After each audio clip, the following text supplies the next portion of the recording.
See, she smiled at her husband over breakfast, the same smile she'd worn for 11 years, while the man she'd hired to kill him was already climbing into the driver's seat of the stagecoach outside. See, Nora Blackwood smoothed the front of her dress, poured her husband's coffee with steady hands, and said, "Travel safe, darling." See, she meant every word. She just needed him to actually leave first. See, what she never counted on, what no one on that frozen Wyoming ranch counted on, was the quiet 16-year-old girl standing in the shadow of the stable, the one nobody ever bothered to look at twice. See, the one who had heard everything. See, if you had been there that morning, standing in those thin boots on that frozen ground, knowing what that girl knew, would you have said something? Or would you have told yourself it wasn't your business and walked away? See, before we go any further, if stories like this one speak to you, please subscribe to this channel and hit that notification bell. See, I don't want you missing a single chapter of what's coming. See, drop a like and leave a comment telling me the city and country you're watching from. See, I want to see exactly how far this story travels. Now let's go back to Red Hollow Ranch. See, because nothing about that morning was what it appeared to be. See, the cold came early that November in Wyoming territory, the kind of cold that settles into a person's bones before they've even finished pulling on their coat. See, by the time the kitchen fire at Red Hollow Ranch was lit each morning, May Whitlock had already been awake for an hour. See, she didn't complain about it. She never complained about anything, really. See, complaining required energy she didn't have, and there was always too much work waiting. See, May had been cooking for the Blackwood household for going on 6 years. See, she'd come to Red Hollow 2 years after her husband Thomas died of a fever that moved too fast for the doctor in town to catch up with. See, she'd had a 14-year-old daughter to feed, no land of her own, and exactly $43 to her name. See, Silas Blackwood had offered her the position on a Tuesday, and by Thursday she was stirring porridge over his stove. See, it wasn't the life she'd imagined. But then, very few people in Wyoming territory were living the life they'd imagined. See, her daughter Nora had grown up in the workers' quarters at the edge of the ranch yard, a long, low building with walls that let the wind whisper through the gaps every winter. See, Nora had grown up learning to sleep through that sound. See, she'd learned to sleep through a lot of things, actually. See, raised voices, arguments that weren't hers, conversation she wasn't supposed to hear. See, that last part, it turned out, would matter more than anyone could have guessed. See, Nora Whitlock was 16 years old on the morning everything changed. See, she wasn't particularly tall. She wasn't beautiful in the way that turned heads. Her face was too angular for that, her eyes a little too still, the kind of steady that made adults slightly uncomfortable without knowing why. See, she didn't chatter. She didn't cry easily. She had a habit of going quiet in situations where other people went loud, and the people around her had long since stopped noticing she was in the room. See, that more than anything else was her one real advantage in life. See, people talked freely around Nora Whitlock because they had genuinely forgotten she was there. See, the night before Silas Blackwood was supposed to die, Nora couldn't sleep. See, it wasn't unusual for her. She'd been a light sleeper since childhood, some instinct left over from her father's sickness, when she'd trained herself to wake at the smallest sound, in case he needed water in the night. See, the habit had stayed with her long after there was any reason to keep it. See, she had gotten up sometime past midnight and gone to get a drink of water from the pump outside. See, the night was clear and brutally cold, the kind of cold that makes the stars look closer than they are, sharp and merciless overhead. See, she was pulling her coat tighter and about to go back inside when she noticed the light in the small parlor at the side of the main house, the room Nora Blackwood used for correspondence and private meetings. See, Nora almost didn't stop, almost kept walking. But there was a second voice in that room. See, a man's voice, low and deliberate, the kind of voice that doesn't need to be loud to make itself felt. See, and Nora Blackwood's reply came back clipped and precise, nothing like the warm, practiced tone she used with her husband at dinner. See, Nora stood still. She did not move closer to the window. See, she did not try to look inside. She simply stood where she was, in the dark, where the light from that window didn't reach, and she listened. See, she heard a man say something about the pass, about the grade at the third curve. See, about how the drop was steep enough that nobody would question it. See, she heard Lenora say, "He always takes the early departure." See, never changes his schedule. That's his one predictable flaw. See, she heard the man say, "And if he survives it." See, and she heard Lenora say, see, very quietly, see, very evenly, "He won't." See, Nora stood in the dark for another 2 minutes after the voices stopped. See, she stood there long enough for her fingers to go numb inside her coat pocket. See, then she walked back to the workers' quarters, lay down on her cot, and stared at the ceiling until dawn. See, she didn't sleep. But she did think. She thought about what she'd heard, whether she'd misunderstood it, whether there was some innocent explanation she was too young or too inexperienced to see. See, she ran through every alternative she could construct. The way she did with mathematical problems in the worn schoolbook she kept under her cot. See, she was methodical about it. She eliminated possibilities the way you eliminate wrong answers one by one until only the real one remained. See, by the time gray light started coming through the gap in the curtain above her cot, Nora had reached the only conclusion that fit every single thing she had heard.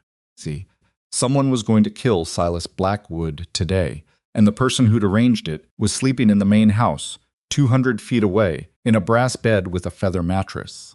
See, the question, the one that kept her staring at that ceiling, was what she was supposed to do about it. See, she was 16. She was the cook's daughter. The people on this ranch barely registered her when she walked past them. See, if she walked up to one of the ranch hands and told them what she'd heard, they would look at her the way adults always looked at her when she said something they didn't expect, that slightly startled, slightly dismissive look. See, like a child had wandered into a room meant for grown-ups. See, and if she was wrong, if she'd misheard, if she'd misunderstood, then her mother would lose her position. See, they'd both be back to nothing. $43 and a closed door. See, but if she was right, and she said nothing, and that coach went off the road at Widowmaker Pass. See, Nora got up when her mother started the kitchen fire. See, she didn't tell May what she'd heard. She didn't tell anyone. See, she went about her morning quietly, doing the small tasks her mother assigned without being asked, and she watched the main house with the particular kind of careful attention she had been practicing her whole life. See, that was when she found the notebook. She nearly stepped on it. See, it was lying in the mud at the side of the main house, partially hidden beneath the step where someone had either dropped it by accident or kicked it without realizing. See, it was small, the kind a man might keep in his coat pocket, bound in cracked leather that had seen a lot of weather. See, Nora picked it up without thinking, the same automatic reflex that made her pick up anything out of place. See, she looked around. Nobody watching. She opened it. See, the handwriting inside was cramped and careful, the kind a person uses when they're trying not to be read by the wrong eyes. See, most of it was numbers figures arranged in columns, with dates beside them. See, but near the back, she found what she recognized immediately. See, a name, Silas Blackwood. See, and beside it, see, written in a different ink, see, as if added later, see, Widowmaker, see, third curve, dawn departure, and below that, a payment figure that made Nora's breath stop for a full second. See, she closed the notebook, slid it into her coat pocket. See, walked back toward the stable with the same unhurried pace she always used, the same expression she always wore, the flat, observant quiet that people mistook for having nothing going on inside. See, inside she was making a decision. The black stagecoach was being prepared at the front gate. See, she could see it from the stable door, the horses stamping in the cold, the driver checking the harness with his back to the yard. See, the driver was wearing Gideon Rusk's coat. She recognized the coat because Gideon Rusk wore it every single morning, the brown one with the tear at the left elbow that he'd never had repaired. See, but the man wearing it had his collar up and heavy gloves on his hands. See, Gideon Rusk never wore gloves when he worked the reins. See, he said once, loud enough for everyone near the stable to hear, that gloves made a man lose his feel for the horses. See, he said it the way a person says something they believe, the way other people believe in basic arithmetic as simple fact, not opinion. See, that man at the front gate was not Gideon Rusk. Silas Blackwood came out of the main house at 6:45, the same time he always left for a road journey, in his traveling coat and boots, carrying his leather document case. See, he was a big man, not tall, exactly, but the kind of solid that comes from spending 40 years doing physical work before the money came, and he moved the way powerful men often move when they're certain of their surroundings. See, unhurried, deliberate. He was walking toward that coach with the expression of a man who expected to reach the railroad office by afternoon and be home by Friday. See, Nora crossed the yard. She didn't run. Running would draw attention. See, she walked at a pace that looked purposeful but not urgent, the way she always moved when she was carrying something from one building to another, the invisible servant pace that nobody's eyes followed. See, she caught Silas Blackwood by the sleeve. He stopped and looked down at her with the mild surprise of a man who has just been touched by someone he barely recognized. See, don't get in that coach, Nora said. She kept her voice level. See, not because she wasn't frightened, she was frightened. See, more than she'd been about anything in years, but because she had learned a long time ago that a frightened voice made adults decide. The problem was the child's fear, not the child's information. See, Silas stared at her for a moment. She could see him trying to place her the cook's daughter, the quiet one, May's girl, who was always underfoot without ever really being in the way. See, I beg your pardon, he said. The man at the gate, Nora said, keeping her eyes on his face, watching to see whether he was the kind of man who listened or the kind who patted children on the head and kept walking. See, he's wearing Gideon's coat, but Gideon doesn't wear gloves on the reins. See, he's never worn gloves on the reins. Silas went very still. See, it was a specific kind of stillness, not the blankness of a man who hadn't understood, but the absolute arrested stillness of a man whose mind has just shifted gears without his permission. See, he looked toward the front gate, then back at Nora. See, his expression didn't change. Nothing in his face gave away that his heart had just started doing something unusual in his chest. See, he was, Nora would later understand, the kind of man who'd built a cattle empire, partly because he knew how to look normal when he was anything but. See, walk with me toward the stable, he said, in the same conversational tone he might use to ask about the weather. See, and don't look toward the gate again. Nora walked with him. See, last night, she said, quietly enough that it couldn't carry more than 3 feet past midnight. See, the small parlor on the north side. Mrs. Blackwood was meeting with a man. See, they talked about the pass, about the third curve. See, about a departure schedule. Silas said nothing. His jaw had tightened by a fraction. See, I found something this morning, Nora said. She reached into her coat pocket and held out the leather notebook.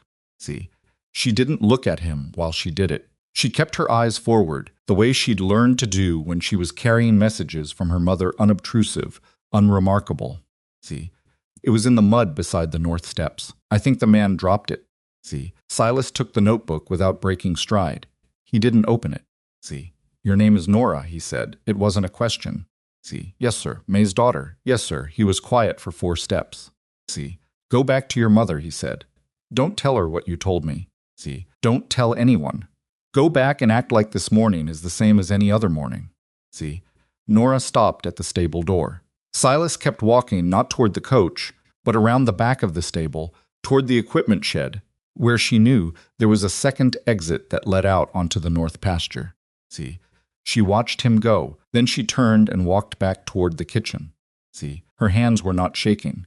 She was slightly surprised by that.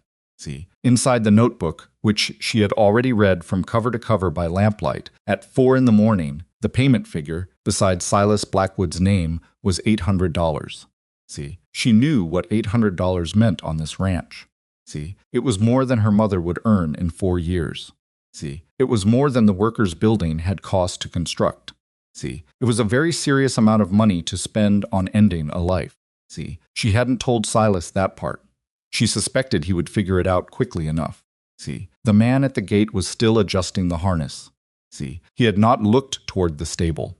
He was patient about it, the patience of a professional, the kind of patience that comes from having done a difficult thing more than once and knowing that waiting is part of it. See, Nora went inside and started peeling potatoes beside her mother. See, May looked at her once the quick sideways assessment that mothers do when something is slightly off about their child and said nothing. See, she handed Nora another potato without comment. They worked in silence. See, Outside, the horses at the front gate stamped and breathed cold vapor into the morning air. See, Silas Blackwood did not come back around the front of the house. See, 20 minutes passed. Then 30. The man at the gate, the one wearing Gideon's coat, the one with the heavy gloves, finally turned to look toward the main house door. See, he turned slowly, just his head, the way a man does when he's trying not to look like he's checking. See, Nora, from the kitchen window, watched him do it. She went back to her potatoes. See, because whatever happened next, whatever Silas Blackwood decided to do with the information she'd handed him on that frozen morning, it was out of her hands now. See, all she could do was what she had always done, watch. See, remember. And wait, she was very, very good at all three. See, Silas Blackwood did not come back through the front of the house that morning. See, he went out the north pasture gate on foot, which was something nobody who worked at Red Hollow Ranch had ever seen him do before. See, he left his document case inside. He left his traveling coat on the hook by the door. See, he moved through the equipment shed and across the frozen grass with the particular kind of controlled urgency that doesn't look like urgency at all unless you know what you're watching for. See, Nora knew what she was watching for. She saw him from the kitchen window, just a glimpse, a dark shape moving along the fence line toward the far end of the pasture, and then he was gone, swallowed by the gray morning.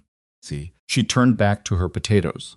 May was humming something low and tuneless the way she always did when she was concentrating on a complicated dish. See, moving between the stove and the work table with the automatic efficiency of a woman who'd performed the same sequence of tasks so many thousands of times that her body did it without involving her brain. See, she didn't notice the shape crossing the pasture. She didn't notice the slight change in her daughter's breathing. See, she noticed the potatoes were done and handed Nora the turnips. See, outside, the man in Gideon's coat waited beside the black stagecoach. See, he had stopped adjusting the harness about 10 minutes ago and was now simply standing with one hand on the wheel, looking at nothing in particular. See, patient, professional. The horses had settled into the quiet restlessness of animals who'd been standing still too long and were starting to think about it. See, at some point, a ranch hand named Dooley walked past the gate on his way to the water pump and nodded at the driver without looking too hard. See, the driver nodded back. Dooley went to the pump. Nobody thought anything of it. See, that was the thing about a plan built around routine. It depended on everyone around it behaving exactly as expected. See, and most people did. Most people saw what they were supposed to see and moved on with their morning. See, Nora had learned that about people when she was very young. See, she'd learned it the way children who grow up quiet learn most things not from being taught, but from watching. See, Silas Blackwood found Gideon Rusk in the far barn. See, Gideon was mucking stalls when Silas came through the side door, which meant he heard the door and looked up with the mild irritation of a man interrupted during an unpleasant job, and then his face did something complicated when he saw who it was. See, "You're supposed to be in the coach," Gideon said. See, he had a pitchfork in one hand and a look on his face that said he already understood, on some level, that something had gone wrong in a way he hadn't anticipated. See, "I got a telegram 2 days ago," Silas said, "ordering you to Cheyenne for the week." See, said it was from me. Gideon Rusk was a big man bigger than Silas, broader through the shoulders, with hands that had the permanent look of tools that had been used hard for a long time. See, he'd been with Red Hollow for 14 years. He'd ridden with Silas through 2 bad winters, a cattle sickness that killed a third of the herd, and a land dispute with the railroad that had gotten genuinely dangerous before it got resolved. See, he was not a man who frightened easily. But something moved through his face right then that was close enough to fear to count. See, "I never got a telegram from you," Gideon said slowly. "See, I know," Silas said, "because I never sent one." The silence in that barn stretched out for a moment. See, one of the horses shifted its weight. Something dripped from the roof where frost was melting in the early warmth. "See, the driver out front," Silas said. "Who arranged for him?" See, Gideon shook his head, and it was the head shake of a man genuinely bewildered. "See, I didn't arrange for anyone. I was here all yesterday. See, I was going to drive you myself this morning, same as always. See, who is he?" "That," Silas said, "is what I need to find out." See, he handed Gideon the leather notebook. Gideon read it the way a man reads something he's hoping will turn out to be less serious than the first sentence suggested. See, he read it twice. Then he closed it and held it with both hands and said, in a voice that had gone very flat, "This is $800. See, I'm aware." "Silas." Gideon looked up. His eyes had the particular quality of a man running calculations in the back of his mind while his face tries to maintain a normal expression. "See, who gave you this?" "May Whitlock's daughter. Found it in the mud outside the north parlor door." See, Gideon went very quiet. "The girl who never talks," he said finally. "See, the same." Another silence. Gideon looked back down at the notebook, then out the barn door at the gray sky beyond. "See, she's 16 years old. I'm aware of that too." "See, and she heard them talking last night. In the parlor." "See, the parlor window faces the yard," Silas said. "She was up for water." "See, she heard enough." Gideon put the notebook carefully in his coat pocket, which was the pocket of his own coat, not the brown one with the torn elbow. See, because the brown one with the torn elbow was currently on the man standing at the front gate. See, Gideon stared at nothing for a second when this thought connected itself, and Silas watched his foreman's expression shift from controlled worry to something considerably darker. "See, he's wearing my coat," Gideon said. "Yes, so that from a distance." "See, so that I'd see someone who looked like you from a distance and not think twice about it," Silas said. "See, that's the idea." Gideon Rusk had worked for Red Hollow long enough to know that Silas Blackwood was not a man who panicked. See, he was also not a man who made fast decisions without thinking them through. See, but there was something in Silas's voice right then, not panic, nothing that dramatic, something more like the controlled, cold fury of a man who has just understood exactly how long he has been underestimated by someone very close to him. See, and has decided to be precise about what happens next. See, "I need to get you out of here without the man at the gate knowing you've left," Silas said. "See, there's a trail through the north woods that comes out 2 miles east of the main road. See, you know the one." "I know it," Gideon said. "Where am I going?" "See, Elias Crow." "In town. I need you to bring him to the Harlan cabin up at Miller's Creek before noon. See, he'll know the way."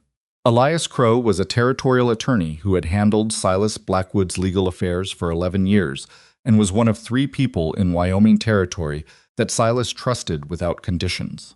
See, he was also, by reputation, a man who did not surprise easily and did not rattle when surprised. See, both qualities were about to be tested. "And you?" Gideon said. "See, I'm going back to the house," Silas said. "I'm going to drink my coffee. See, and when anyone asks, my departure has been delayed until tomorrow morning." See, Gideon looked at him for a long moment. "And the driver at the gate?" See, "Let him wait," Silas said. "A man who's being paid $800 will wait a while before he gets nervous." See, he turned to leave, then stopped. "Gideon," he said, without turning around. "See, May Whitlock's daughter, the quiet one. What about her?" "See, watch her from a distance. Don't approach her. Don't speak to her. Don't do anything that looks like she's connected to this in any way. See, but if anyone comes near her or near May that you don't expect," he paused. "See, handle it." Gideon said, "Understood." Silas walked back across the frozen pasture. See, he went in through the kitchen entrance, which he rarely used. See, and May Whitlock looked up from the stove with the mild, startled expression of a woman who was not accustomed to the owner of the property, appearing at the kitchen door at 7 in the morning when he was supposed to be on the road. "See, Mr. Blackwood," she said with the careful neutrality of a woman who knew her place and kept to it. "See, May," he said, "I've decided to delay departure until tomorrow. See, weather concerns." He looked toward Nora, who was standing at the work table with her back mostly to him, hands moving with the steady automatic rhythm of someone who is absolutely not listening to the conversation. "See, I'll take my breakfast in the study this morning. See, no need to set the dining room." "Yes, sir," May said. See, he walked through the kitchen toward the interior of the house. See, he did not look at Nora. Nora did not look at him. See, but as he passed the work table, he placed one hand briefly on the edge of it, not touching her, not pausing, just a hand on the wood for the half-second it took him to pass, and she understood it for what it was. See, an acknowledgement, a signal that the information had been received and was being acted on.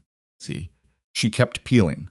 Lenora Blackwood came downstairs at 7:30, dressed and composed, and found her husband sitting at his desk in the study with a cup of coffee and a stack of correspondence.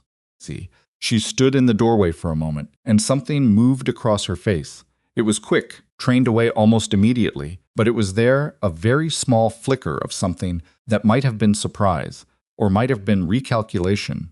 See, before the warm practiced smile reassembled itself. See, I thought you'd left already, she said. Decided to wait, Silas said, without looking up from the paper in his hand. See, ice on the upper road. I'll go tomorrow, Lenora said. See, probably wise, probably, he agreed. See, she poured herself coffee from the sideboard and asked about the railroad negotiation and whether he'd sent word to postpone, and he answered everything with the same mild, distracted attention of a man whose mind was on his correspondence. See, it was a performance. She was giving one too. Two people in a room, both performing for each other, neither one acknowledging the performance. See, Silas thought, watching her out of the corner of his eye, that she was very good at it. See, he had known, in the vague, uncomfortable way, that married people sometimes know things they haven't found words for yet, that the last 2 years had changed something between them. See, the warmth that had characterized the early part of their marriage had gone distant and formal, and he had attributed it in the way that busy men attribute things to the nearest convenient explanation. See, to the pressures of the ranch expansion and the railroad negotiations. See, he had not looked harder than that. He had not wanted to. See, he was looking harder now. She left the study at 8 and went to speak with the housekeeper about something to do with the linens.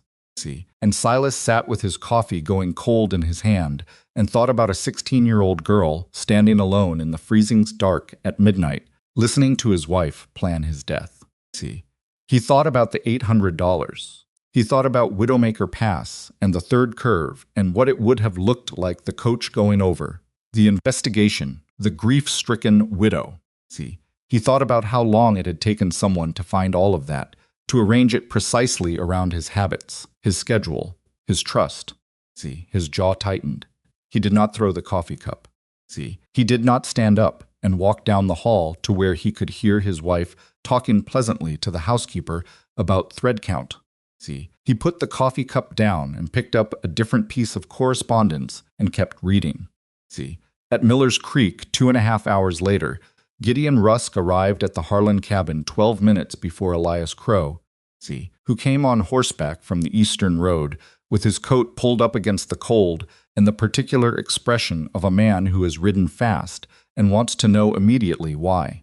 See, Elias Crow was 61 years old, thin in the way that some men get thin when they stop sleeping enough not unwell. See, just stripped down to the essential with eyes that had seen enough Wyoming Territory legal proceedings to be almost impossible to shock. See, he had a slight limp from an old injury, and he thought better when he was moving, which meant that the next hour was spent with both men walking circuits around the inside of the small cabin while Gideon laid out everything. See, Elias listened without interrupting.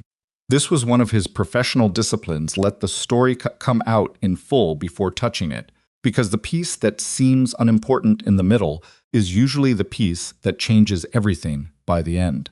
See, when Gideon finished, Elias walked 2 more circuits in silence. See, then he said she inherited nothing if he divorces her. See, Gideon said, "What?" "The marriage contract," Elias said. See, Silas had me draw it up 7 years ago, when he started expanding the railroad shares. See, if he initiates dissolution, she takes what she came with, which was approximately nothing. See, but if he dies while they're married, he stopped. See, started again.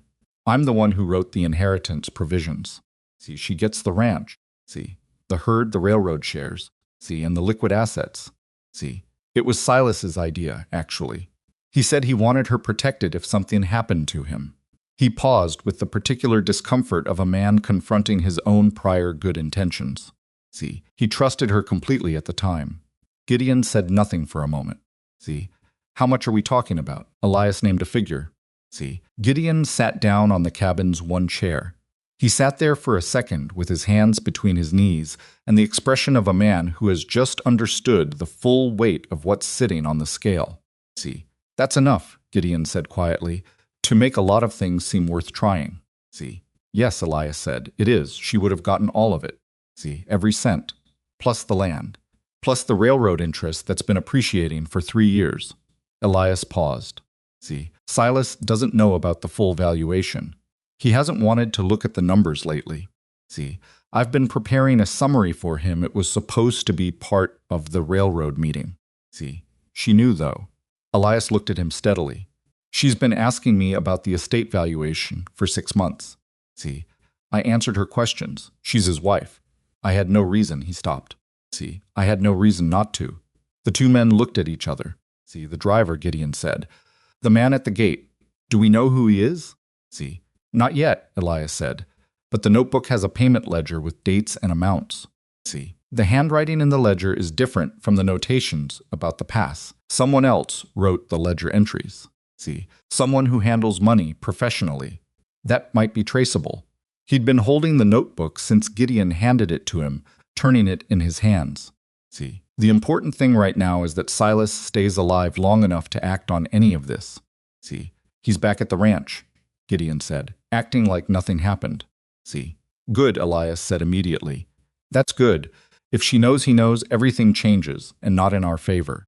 See, she has options as long as she thinks the plan is still viable. See, the moment she realizes it's failed, he shook his head. See, a woman who has already arranged one murder will not hesitate to arrange another. See, including the girl, Gideon said. Elias looked at him. See, what girl? The one who found the notebook. 16 years old. See, she heard the conversation through the parlor window. See, she's the cook's daughter, lives in the workers' quarters on the east side of the yard. See, Elias was quiet for a long moment. Something in his expression shifted, not softening exactly, but recalibrating. See, she could testify to what she heard. If she lives long enough, Gideon said. See, then we make sure she does. Elias put the notebook carefully in his own coat pocket. See, who else knows she was involved? Right now? Just Silas, me and you. See, keep it that way, Elias said. Nobody approaches the girl. See, nobody makes her visible. If whoever arranged this figures out that the information came from someone on the ranch, he didn't finish the sentence. See, he didn't need to. They rode back separately. Gideon took the north trail. See, Elias took the eastern road back to town, where he spent the next 3 hours making very quiet inquiries about a professional named Vernon Slade, which was the name that appeared just once. See, in the notebook's margin written so small it was nearly invisible. The way people write things they need to remember, but don't want anyone else to see. See, Vernon Slade, it turned out, was not difficult to find information about once you knew where to look. See, he had a history in the territory that territorial lawmen knew but hadn't been able to act on. See, accidents that weren't accidents. A mine collapse in Colorado that had killed the owner 3 weeks before a contested land purchase. See, a rancher in Montana who'd ridden out one morning and been found at the bottom of a ravine horse spooked, everyone said. See, spooked horses, icy roads, faulty equipment. Vernon Slade had a specialty, and the specialty was making things look like something that just happened. See, Elias sent 3 telegrams from the territorial office in town and spent an hour with 2 investigators who arrived on separate horses and had the practiced, unremarkable appearance of men who were very good at not being noticed. See, back at Red Hollow, the afternoon passed in its ordinary rhythms. See, May made lunch, the ranch hands did their work. See, the man who had been standing at the front gate in Gideon's coat had disappeared sometime mid-morning quietly, without incident, after it became clear that the departure he'd been waiting for was not happening. See, he would return. Gideon knew. Men like that always returned, because the money wasn't paid until the job was done. See, Nora spent the afternoon in the workers' quarters, working through a mathematics problem in her worn school book. See, she did this most afternoons. It was one of the few activities she could do that was entirely her own, that didn't belong to the household routine, or her mother's instructions, or anyone else's schedule. See, the book had belonged to her grandfather, who'd been a school teacher before the war, and it was so worn that some of the page corners had gone soft as fabric. See, she knew it well enough that she'd long since started solving problems that weren't printed in it, problems she made up herself to fill the margins.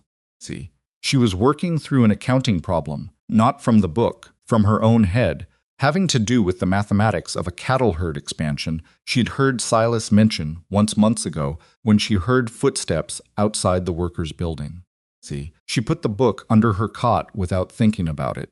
See, old habit. But it was only one of the other ranch hands' wives bringing back a borrowed pot, and Nora let out a slow breath and sat back on the edge of the cot. See, she thought about what she'd heard at the parlor window. See, she'd been thinking about it all day, in the way she thought about problems, not obsessively, not with panic, but with the steady, methodical attention of someone doing inventory.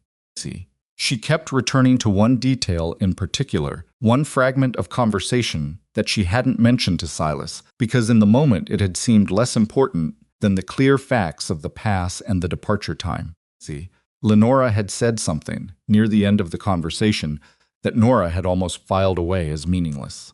See, she'd said, "After it's settled, the second meeting stays as planned." See, the man had replied, "I know." And then Lenora had said, "Not in the territory." See, you understand that? Nora had turned this fragment over in her mind like a pebble you keep picking up because it doesn't quite feel like what it looks like. See, she'd considered that it might refer to a business meeting. See, a travel arrangement. Something entirely unrelated to what they'd been discussing. See, but she kept coming back to the word settled, not done. See, not finished. Not any of the other words a person might use for the end of a thing. See, settled. Like an account. Like a balance that needed to be brought to zero. See, she put the school book back under her cot and lay back on the thin mattress and stared at the ceiling and thought about what it meant that even the plan to kill Silas Blackwood might be only one part of a larger arrangement. See, she thought about who else might be in that ledger. See, she thought about the name of the ranch in a territory where a woman with full ownership and no husband to account to could sell the cattle, sell the land, sell the railroad shares, see, and be somewhere very far away before anyone finished asking questions. See, she thought about all of this very carefully, with the particular stillness of a girl who had learned early that her thoughts were the one thing in her life that nobody else had access to.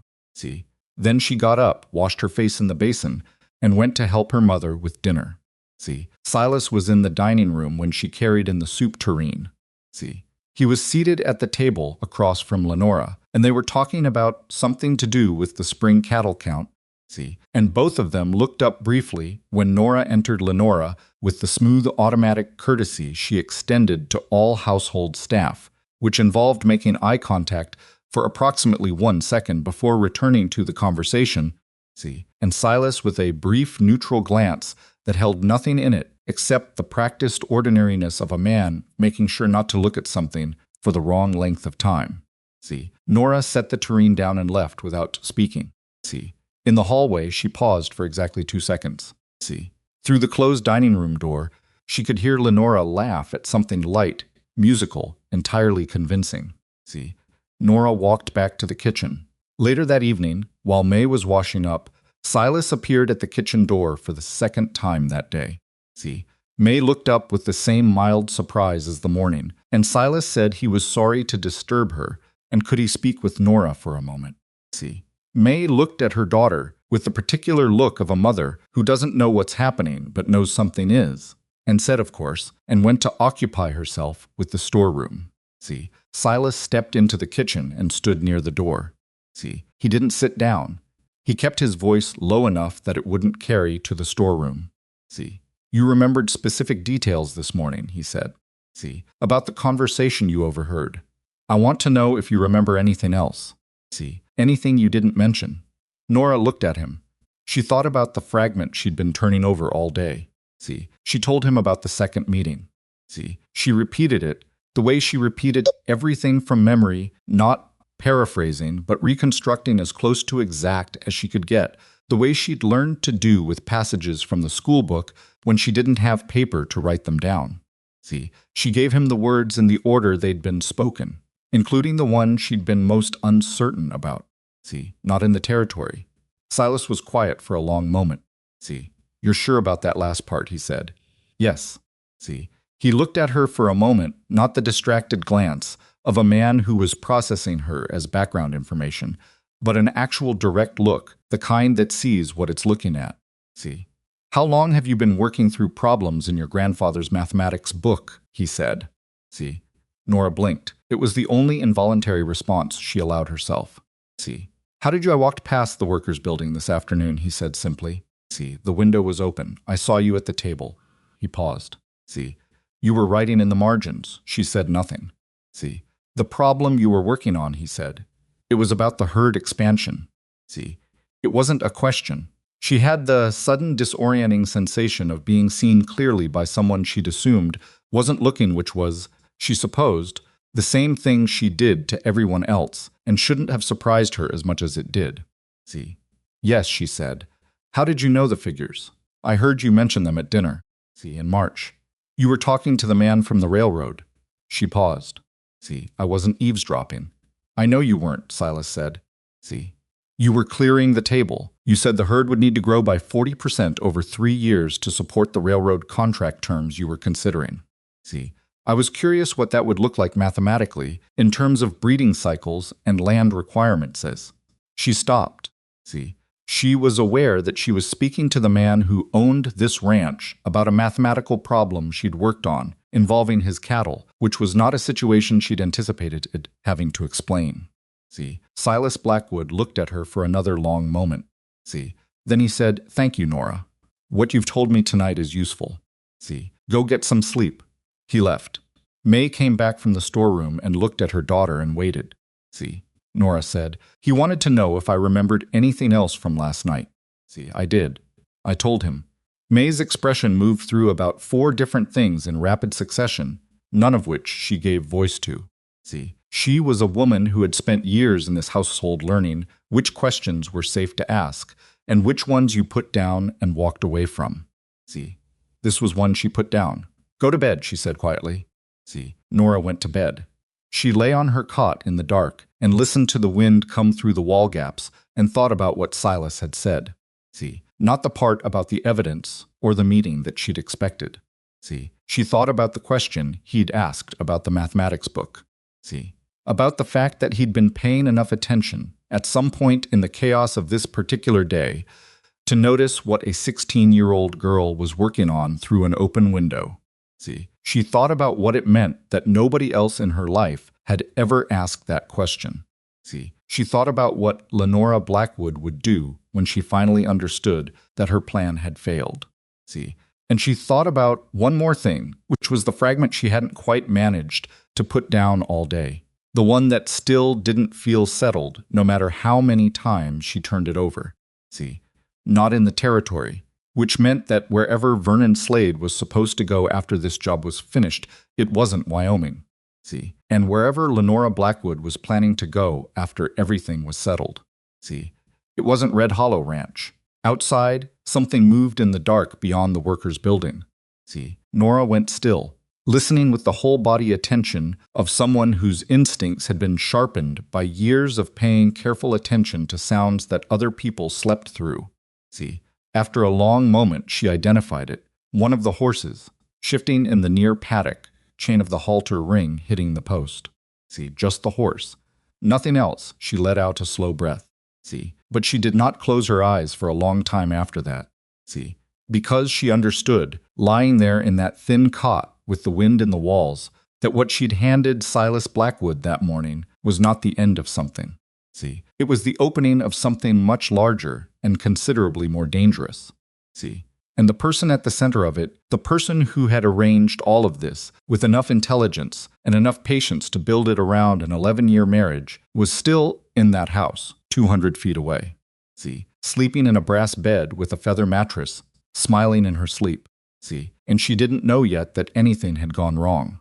See, that window, that precise temporary window of not knowing, was the only real advantage anyone had. See, and Nora had learned a long time ago that advantages didn't last unless you understood exactly what they were and didn't waste them. See, she turned on her side. She closed her eyes. She slept, finally, just before midnight light and watchful, the way she always slept, her mind still running the numbers in the dark. See, she was wrong about one thing. Nora Blackwood did not sleep well that night. See, Nora couldn't have known that, lying on her cot 200 feet away with her eyes finally closed and her mind still running its quiet calculations. See, she couldn't have seen Lenora sitting at the edge of the brass bed at 2 in the morning, her wrapper pulled tight around her shoulders, staring at the window with the focused stillness of a woman doing her own kind of arithmetic. See, Lenora was not panicking. She was too disciplined for panic.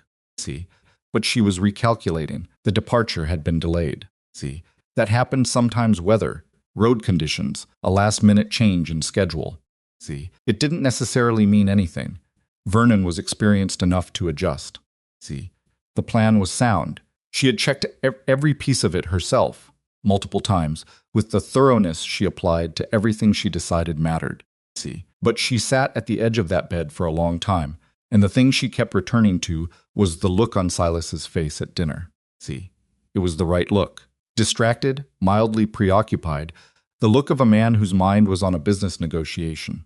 See, she had seen that look hundreds of times across 11 years of dinners. See, she knew it well enough to reproduce it in her memory with precise detail. See, that was the problem. She knew it too well, and something about tonight's version of it had been not wrong, exactly. See, close enough to right that anyone else would have accepted it without question. See, but Lenora had spent 11 years watching Silas Blackwood's face across a dinner table, and the version she'd seen tonight was accurate in every feature except one small thing that she couldn't quite name. See, some quality in the eyes that was slightly off in a way she couldn't articulate even to herself. See, she told herself she was being paranoid. She told herself the plan was solid, and Vernon was reliable, and the notebook was safely in his coat where it belonged. See, she did not know the notebook was in Elias Crow's coat pocket in a room above a lawyer's office in town, where 2 territorial investigators were reading it by lamplight. See, she went back to sleep eventually. But it took her a long time. See, Silas was up before dawn. He dressed without lighting the lamp, moving in the gray dark of the bedroom with the careful quiet of a man trying not to wake the woman sleeping on the other side of the room. See, he'd been doing it. For years early mornings were his thinking time, and he'd trained himself to move soundlessly through the house before the household woke. See, Lenora had always slept late. It was one of the rhythms of their marriage that he'd built his mornings around without thinking much about it. See, he thought about it now. He thought about a lot of things he hadn't thought about before as he moved quietly through the dark house toward the study. See, the way she'd asked about the estate valuation. The trip she'd taken to Denver 6 months ago to see her sister. The sister she'd never particularly liked. The trip that had lasted 2 weeks when she'd said it would last 4 days. See, the new furniture she'd ordered for the downstairs parlor 3 months back, good quality. The kind you'd choose if you were thinking about what the house would fetch on the market, not what would be comfortable to live with. See, he hadn't connected any of it at the time. It was only in retrospect that the pattern assembled itself. The way patterns always did, invisible as individual pieces, obvious once you knew what you were looking for. See, he sat in the study and waited for 6 o'clock, when Gideon would come to the kitchen entrance with whatever Elias had sent back. See, at 6:05, there was a quiet knock. May was already in the kitchen. He could smell the coffee, and he heard her open the door and say good morning to Gideon. See, and then Gideon appeared in the study doorway with a sealed note and the expression of a man who had been awake most of the night and was running on something colder and less pleasant than energy. See, Silas read the note. Read it again. Elias had been thorough. See, the note contained Vernon Slade's history, the Colorado mine, the Montana ravine, 4 other incidents spanning 8 years, and at the bottom, in Elias's careful handwriting, a single sentence: 2 investigators currently positioned. See, your decision on timing. Recommend proceeding before subject grows uncertain and withdraws. See, Silas folded the note and held it for a moment. Vernon Slade, he said. See, you know the name? Gideon said. I know it now. He'd read what Elias had compiled. See, he knew enough. He's done this before. Multiple times. See, 6 that Elias could confirm, Gideon said. Probably more that nobody connected. See, Silas was quiet for a moment. Outside the study window, the ranch yard was coming into its early morning shape, pale light, frost on the ground, the shapes of men moving toward the barns in their heavy coats. See, ordinary morning. Everyone going about the work of the place, none of them knowing what was sitting in the middle of it. See, if I get in that coach today, Silas said slowly, and I don't come back, what does she get? See, everything, Gideon said. Elias put the full number in the note. See, I saw it. Silas set the note on the desk. It's more than I realized. See, he said she's been asking about the valuation for 6 months. See, he mentioned that. Silas's jaw moved slightly, he told her. See, 'cause she was my wife, and he had no reason not to. See, he knows that now, Gideon said carefully. I'm not blaming Elias, Silas said. See, he stopped, picked up his coffee cup. See, set it back down without drinking from it. I'm just trying to understand how long this has been in the planning. See, Gideon said nothing, because the answer, based on everything they'd assembled in the last 18 hours, was probably at least 6 months.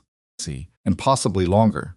And that was a number that required a moment to sit with before a man could carry it properly. See, the decision came together in Silas's mind the way decisions came together when he was at his best, not impulsively, not with drama, see, but with the cold, deliberate clarity of someone who had assessed the information available and arrived at the only outcome that made sense.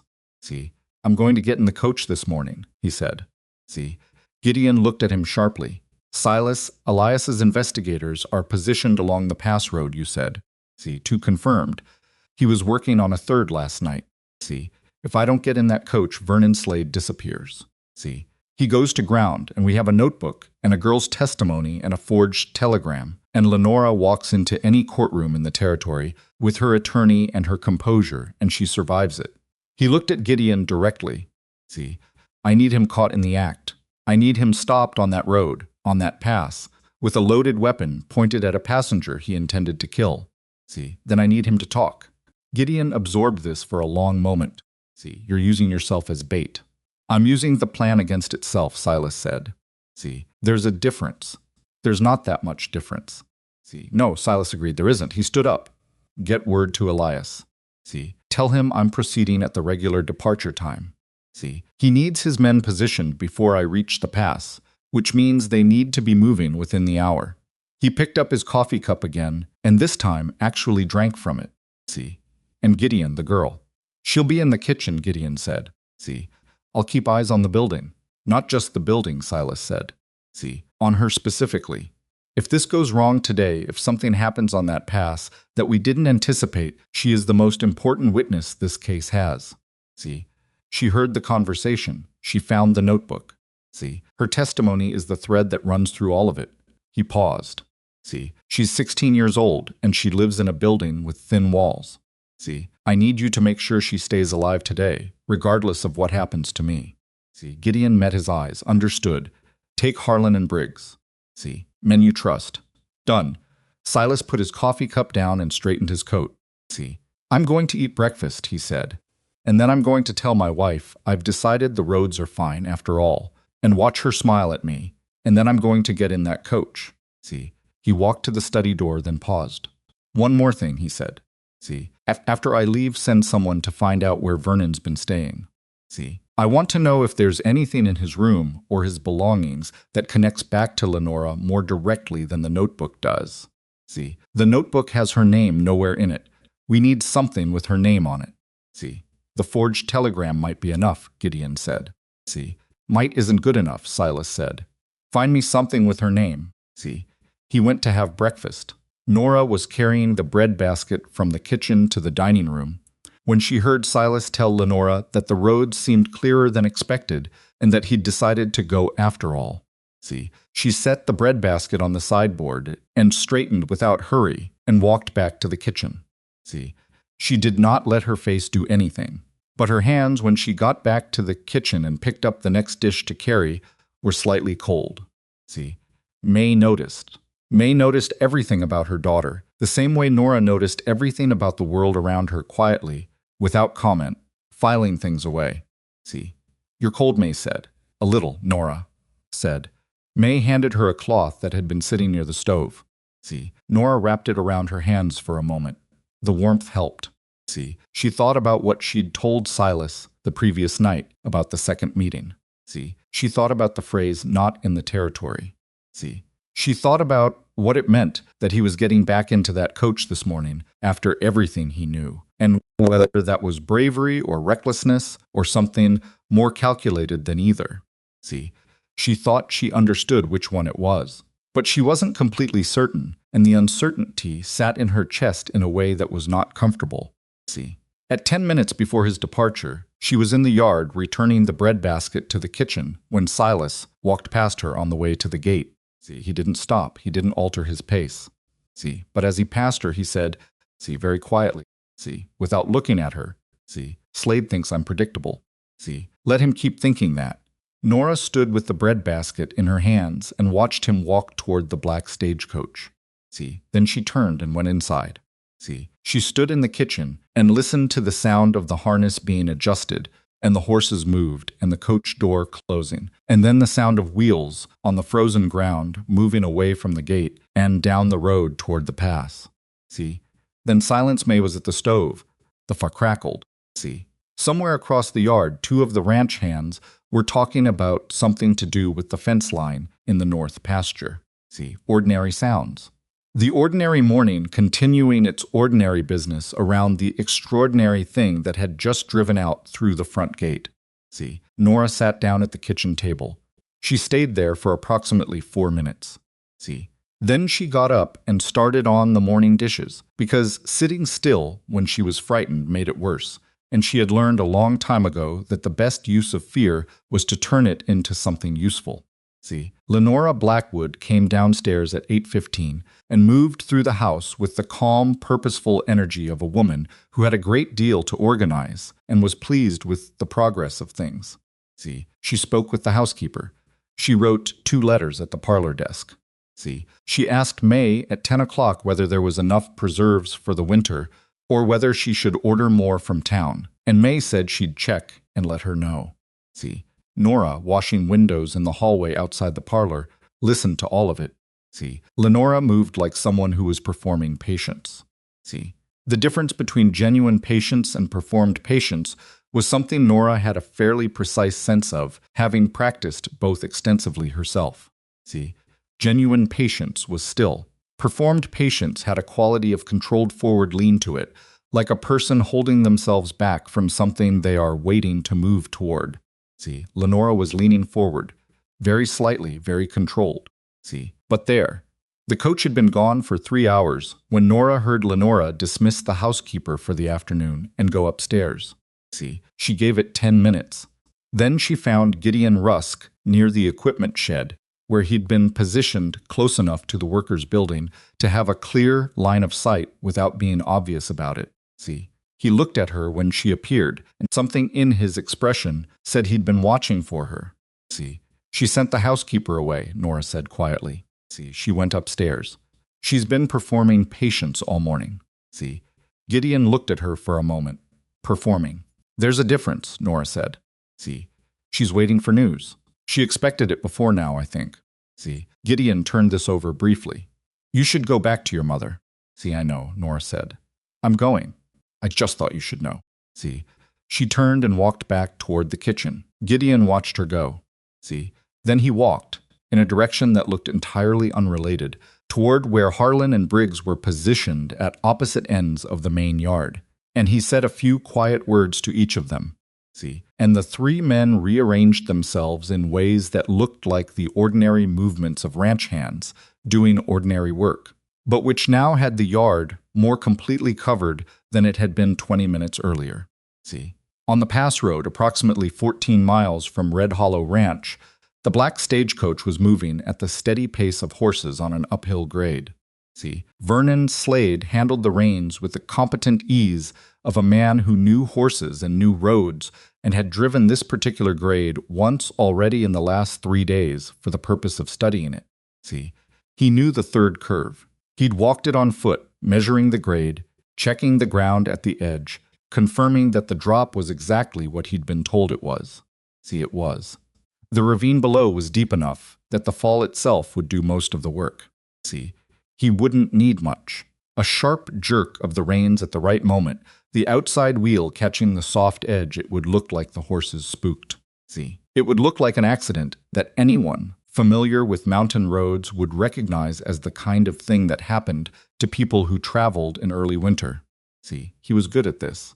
He had been good at it for a long time. See, he did not enjoy it especially, but he was professional about it in the way that people who do difficult things well tend to be professional with an absence of unnecessary sentiment in either direction. See, he did not know that 3 men were currently positioned along the ridge above the pass road, having arrived on horseback by a parallel trail before dawn.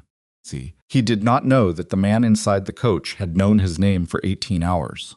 See, he did not know that the leather notebook he thought was in his coat pocket had been replaced sometime during his absence from the ranch the previous evening with a blank notebook of similar weight and dimensions, see, and that the original was currently in the possession of a territorial attorney.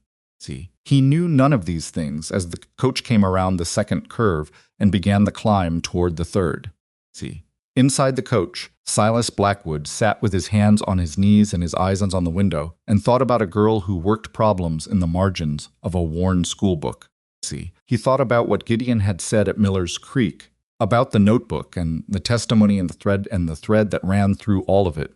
See, he thought about the fact that without Nora Whitlock's specific, precise, unasked-for act of courage that morning, he would be approaching this curve completely unaware of what was waiting for him at the top of it.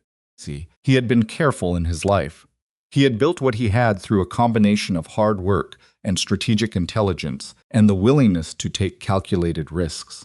See, he had trusted the wrong person across 11 years of close proximity, which was a failure of judgment that would take him some time to fully account for in himself.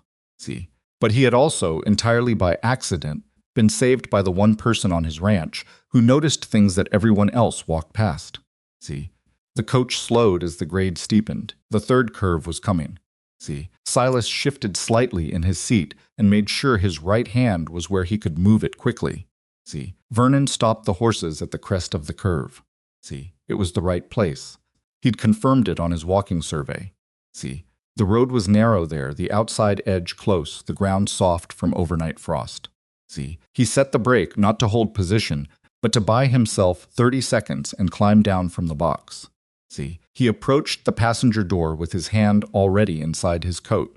See, he opened the door. Silas was waiting. Not in the way Vernon expected, not the posture of a surprised man, not the position of a man who'd been reading or sleeping or looking out the other window. See, Silas was sitting fully upright, facing the door, with the absolute stillness of a man who had known that door was about to open. See, the half-second of hesitation that cost Vernon everything was the half-second he spent processing that unexpected stillness. See, from above and to the left came the sound of boots on rock. See, from behind and to the right, Gideon Rusk, who had ridden the parallel trail ahead of the coach and come down through the trees, stepped out of the tree line with a rifle that was not pointing at the ground. See, Vernon Slade was fast. He was genuinely fast, and the pistol was already clear of his coat and coming up before the 2 men from the ridge reached the road.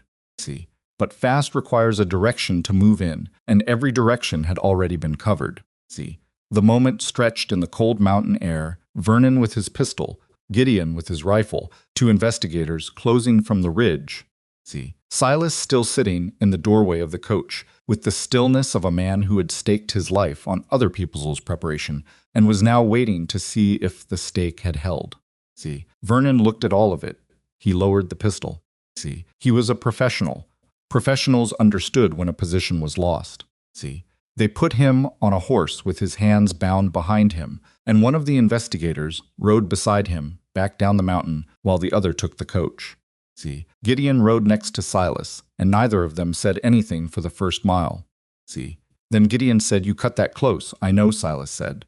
See, if the timing had been off by no, Silas said again. See, it wasn't. Gideon was quiet for another minute.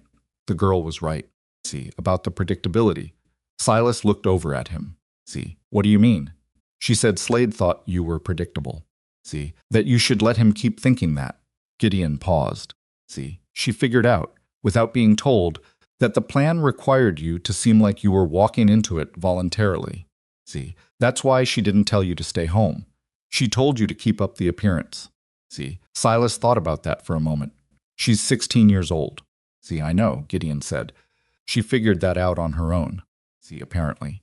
The horses moved steadily down the mountain road. See, the cold was still sharp, but the sun was higher now, and the frost on the rocks was beginning to melt at the edges.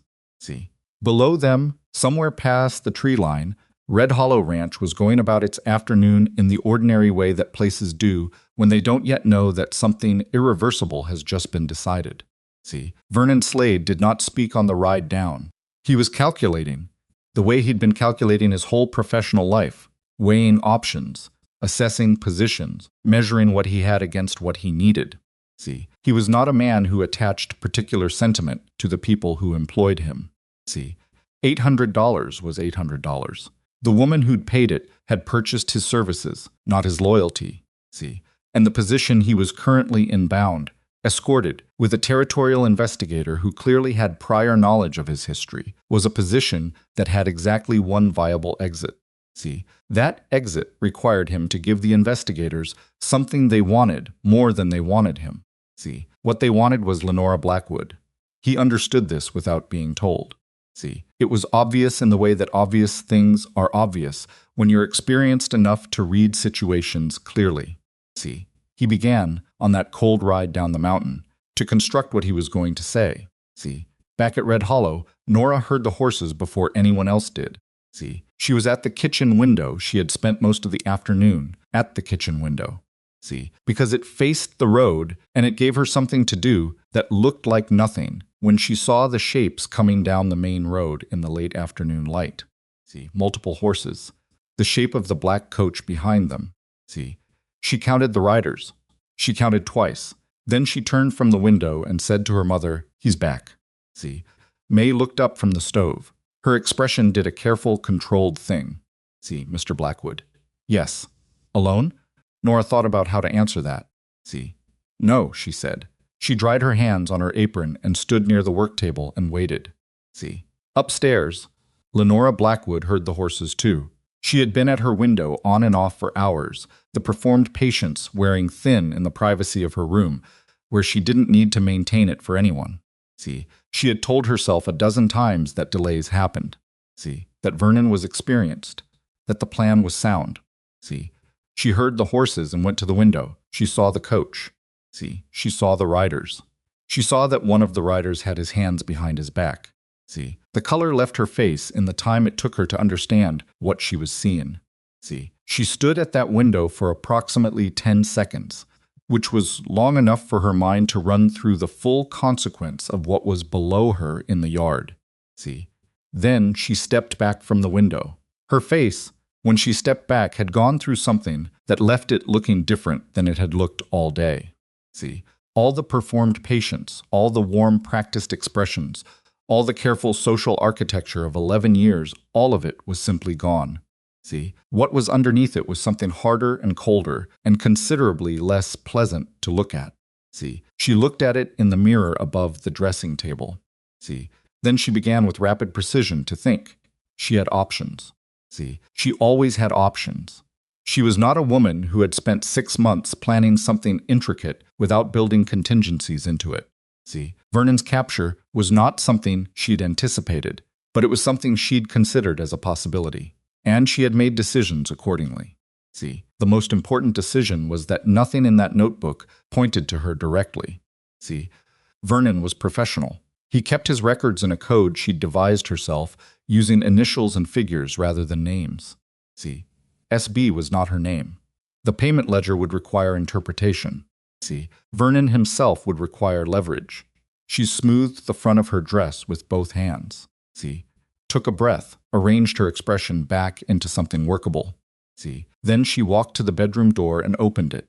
See, and found Silas standing in the hallway. He was still in his traveling coat. See, he looked like a man who had just returned from a long, cold ride which he had, and he was looking at her with the particular expression of a man who is entirely finished with pretending. See, behind him, at the top of the stairs, were 2 men she didn't recognize. See, they had the look of authority. "Silas," Lenora said. See, her voice came out steady. She had excellent control of her voice. "See, you're back." "I am," he said. "I was worried," she said. See, The departure was so delayed, and then I heard horses and I wasn't sure. See, Lenora, he said. Just her name. Nothing attached to it. See, just the name, said in a voice that had no temperature left in it. See, she stopped. He reached into his coat and produced a document, not the notebook. Something else, something with handwriting she recognized because it was her own, and held it where she could see it. See, it was a letter. See, a letter she had written 6 months ago. See, in her own hand. See, on her own stationery. See, to a man in Denver whose name was not Vernon Slade, but whose connection to Vernon Slade alias Crow had spent the previous night establishing through the payment records in the notebook. See, she had forgotten about that letter. She had not forgotten it exactly. She had decided it was safe, because the man in Denver had assured her it would not be kept. See, he had been wrong. Or he had lied to her. It came to the same thing from where she was standing. See, that isn't what it looks like, she said. Old reflex. See, the first line that surfaces when everything else fails. See, Lenora, Silas said again. Still no temperature. Vernon Slade is downstairs. See, he's already talking. She held his gaze for a full 3 seconds. See, then she looked away. Not in defeat or not only in defeat.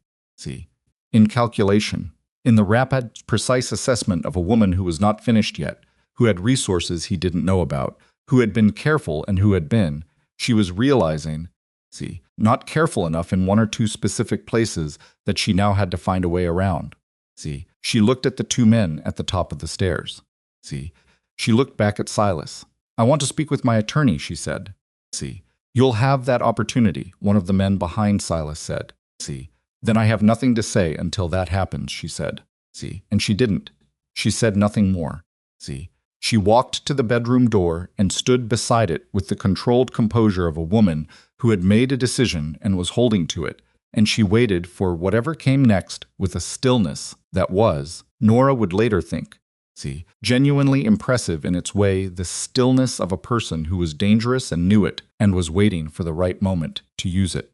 See, Nora was not in the hallway for any of this.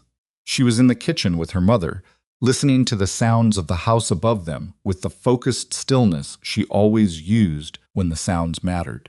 See, May was holding a dish towel and not doing anything with it. See, Nora listened to the footsteps, the voices she couldn't make out. See, the sound of a door, the particular quality of silence that followed. See, it's done, she said quietly. She didn't know for certain that it was. See, but everything she'd listened to, everything she'd assembled in the last 2 days, with the patient, methodical attention she'd applied to everything in her life, see, told her that what was happening upstairs was the thing that came after the confrontation that followed from the catch, the accounting that followed from the evidence. See, May set the dish towel down. Nora, she said, then stopped. See, she was a woman of practical intelligence and few unnecessary words, and in this particular moment, the words seemed insufficient for what she was trying to express. See, I know, Nora said. You could have May started. See, stopped again. I know, Nora said again. They stood in the kitchen together, mother and daughter in the warmth from the stove, while upstairs the architecture of 11 years of careful deception finally came apart at its foundations. See, outside, through the kitchen window, the late afternoon light was doing something pale and cold across the frozen yard. See, one of the ranch hands crossed toward the barn. The horses in the near paddock stood close together, the way horses do when the temperature drops for warmth, for the simple, practical comfort of proximity. See, Nora looked at the black stagecoach, still standing at the front gate where the driver had left it. See, she thought about the moment that morning when Silas had passed her with those quiet words. See, Slade thinks I'm predictable. Let him keep thinking that. See, she thought about standing in the dark at midnight 3 nights ago with her fingers going numb, listening to a conversation she could have walked away from. See, she thought about picking up a leather notebook from the mud without understanding yet what it contained. See, she thought about all the times in her life she'd been in a room where something was happening, and nobody had looked at her because there had never seemed to be any particular reason to. See, she had been overlooked her entire life, and she had understood earlier than most people understand such things, that being overlooked was not the same as being without value. See, it just meant you had to know where to put that value and when. See, She turned back to the kitchen. I'll start on dinner, she said. See, May looked at her for a long moment, the look of a woman whose daughter had done something she hadn't asked her to do and hadn't prepared her for, and that had changed the ground they were standing on in ways neither of them could fully measure yet. See, all right, May said, and they went back to work. See, because work was what they had always had in every version of their lives, and tonight was no different from any other night in that way, even though it was completely different in every other way that mattered. See, upstairs, the sound of Lenora's voice came through the floor once short, controlled, saying something to the men who were still up there. See, then nothing. Nora chopped carrots and thought about mathematics. See, Vernon Slade talked for 2 hours. See, he did it in the front parlor of Red Hollow Ranch, which was not a location anyone had planned for this conversation, but which became the location by default because the room was large enough, had a door that locked from the outside, see, and was far enough from the kitchen that May Whitlock wouldn't hear the details of what was being said. See, Elias Crow had arrived on horseback 40 minutes after the coach came back through the gate, see, slightly out of breath and carrying a leather document case that he set on the parlor table with the air of a man who had been waiting a long time to open it. See, Vernon sat in one of Lenora's parlor chairs, the good ones, the ones she'd ordered from Denver 3 months ago. See, the ones with the carved wooden frames with his wrists bound loosely in front of him and his coat still on and the expression of a man doing careful arithmetic. See, he had made his decision on the mountain road. He'd had time to fully commit to it by the time they reached the ranch gate. See, he was not a man who second-guessed decided things, which was one of the qualities that made him good at his work. See, the position was lost. He had one piece of remaining value. See, he intended to use it cleanly and completely. He told them about Denver. See, he told them about the first contact, which had been made through an intermediary, a man named Aldous Prentice, who ran a land brokerage in Denver, and occasionally connected people who had money with people who had particular skills. See, the contact had been 6 months ago, which confirmed what Elias had already suspected. See, Lenora had started planning this in the spring, around the time she'd taken her trip to visit the sister she didn't like. See, he told them about the 3 meetings after the initial contact. See, the first 2 in Denver, the third in a town 40 miles south of Red Hollow, where he'd studied the ranch layout and Silas's schedule for a week while pretending to be a passing cattle buyer. See, he told them about the payment structure, half in advance, half on completion, paid through Prentice, who took a percentage for the arrangement. See, the advance payment had been made in a form that Elias's documentation could trace directly back to a bank account in Lenora's name at a Denver institution. See, he told them about the second meeting, which was the piece that made Elias set down his pen and sit back in his chair. See, the second meeting, the one Nora had heard Lenora mention through the parlor window, the Not in the Territory meeting was scheduled for 3 weeks after Silas's death in Colorado. See, it was not a business meeting. It was not an arrangement with Prentice or with Vernon. See, it was a meeting with a man named Cartwright, who was a buyer of land, specifically, who had already been told in informal terms that a substantial Wyoming ranch might become available in early winter, see, owned by a recent widow with no interest in maintaining cattle operations. See, Lenora had already found her buyer. Before the plan had even been executed, she had already identified the man she intended to sell Red Hollow to, established contact, and set a meeting date, for after everything was, in her words, settled. See, Elias was quiet for a long time after Vernon finished that part. See, then he said she was going to sell it. That was my understanding, Vernon said. See, all of it. The ranch, the herd, the land. And relocate, Vernon said. See, she mentioned California. I didn't ask for details. See, Elias looked at Silas. Silas was standing near the window, looking at nothing in particular. See, he had been standing there for most of Vernon's account, with his arms crossed and his face doing the controlled thing it did when he was processing something that required more space than a normal conversation allowed. See, California, Silas said, mostly to himself. She had a plan for the railroad shares too, Vernon said. See, Prentice was handling that separately. He has contacts with buyers in Chicago. See, she was going to liquidate everything.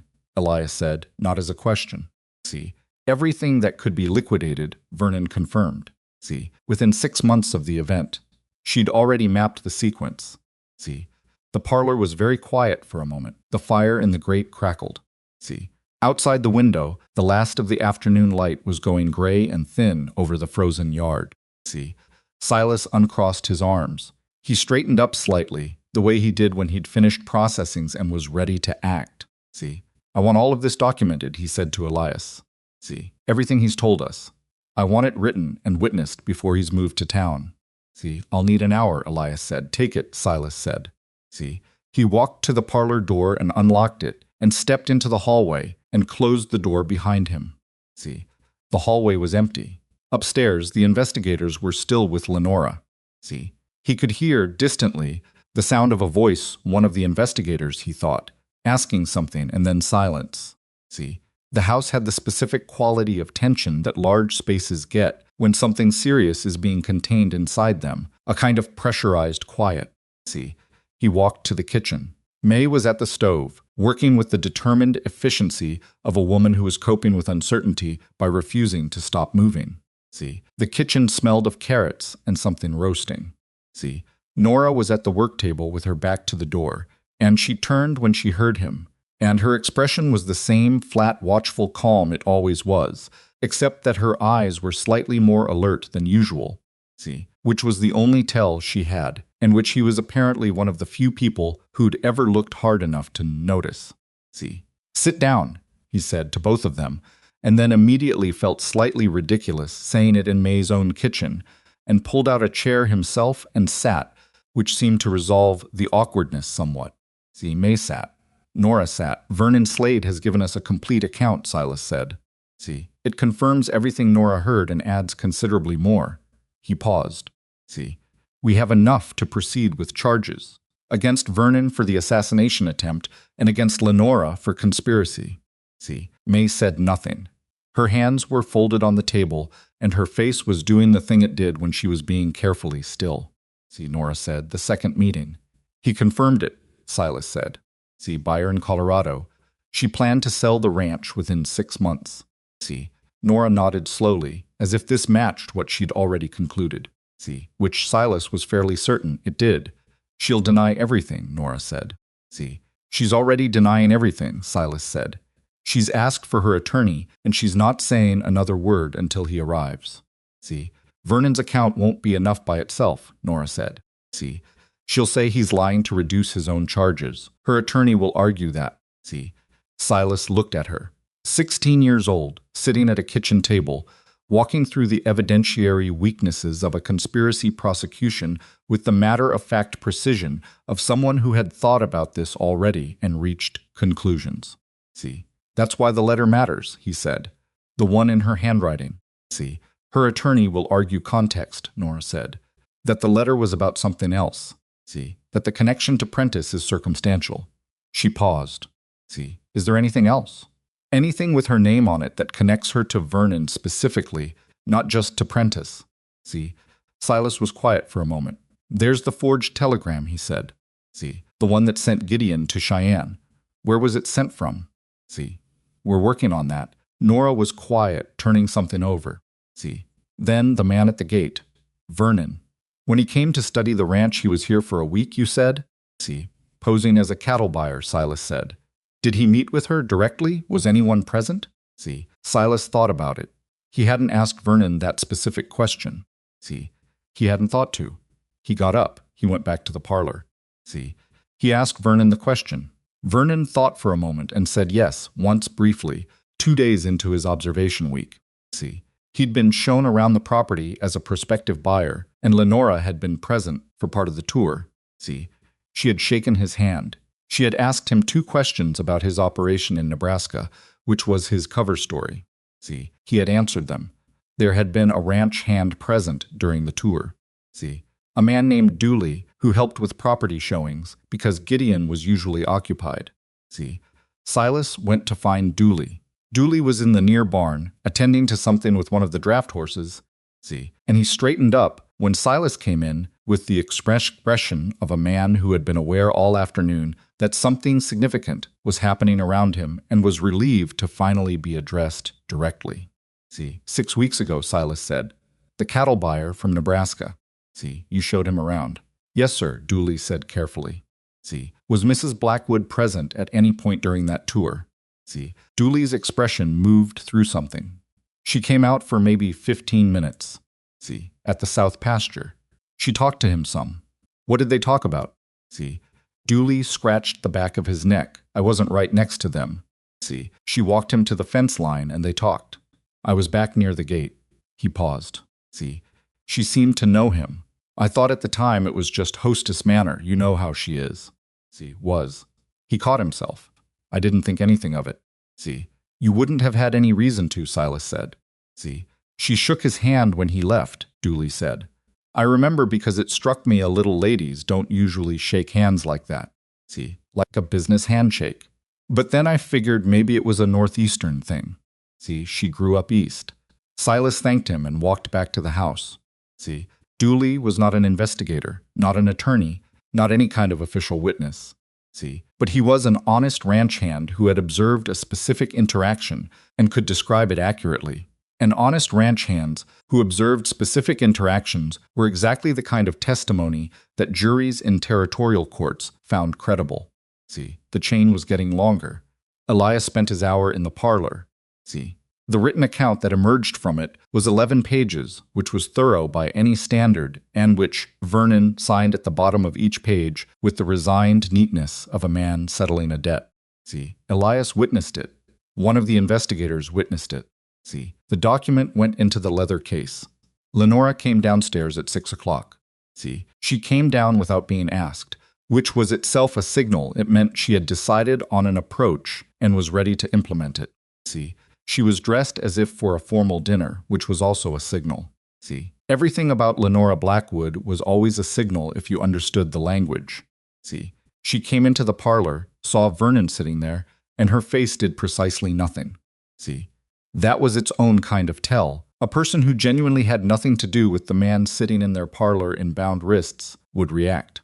See, would show surprise or alarm, or at minimum some form of social confusion.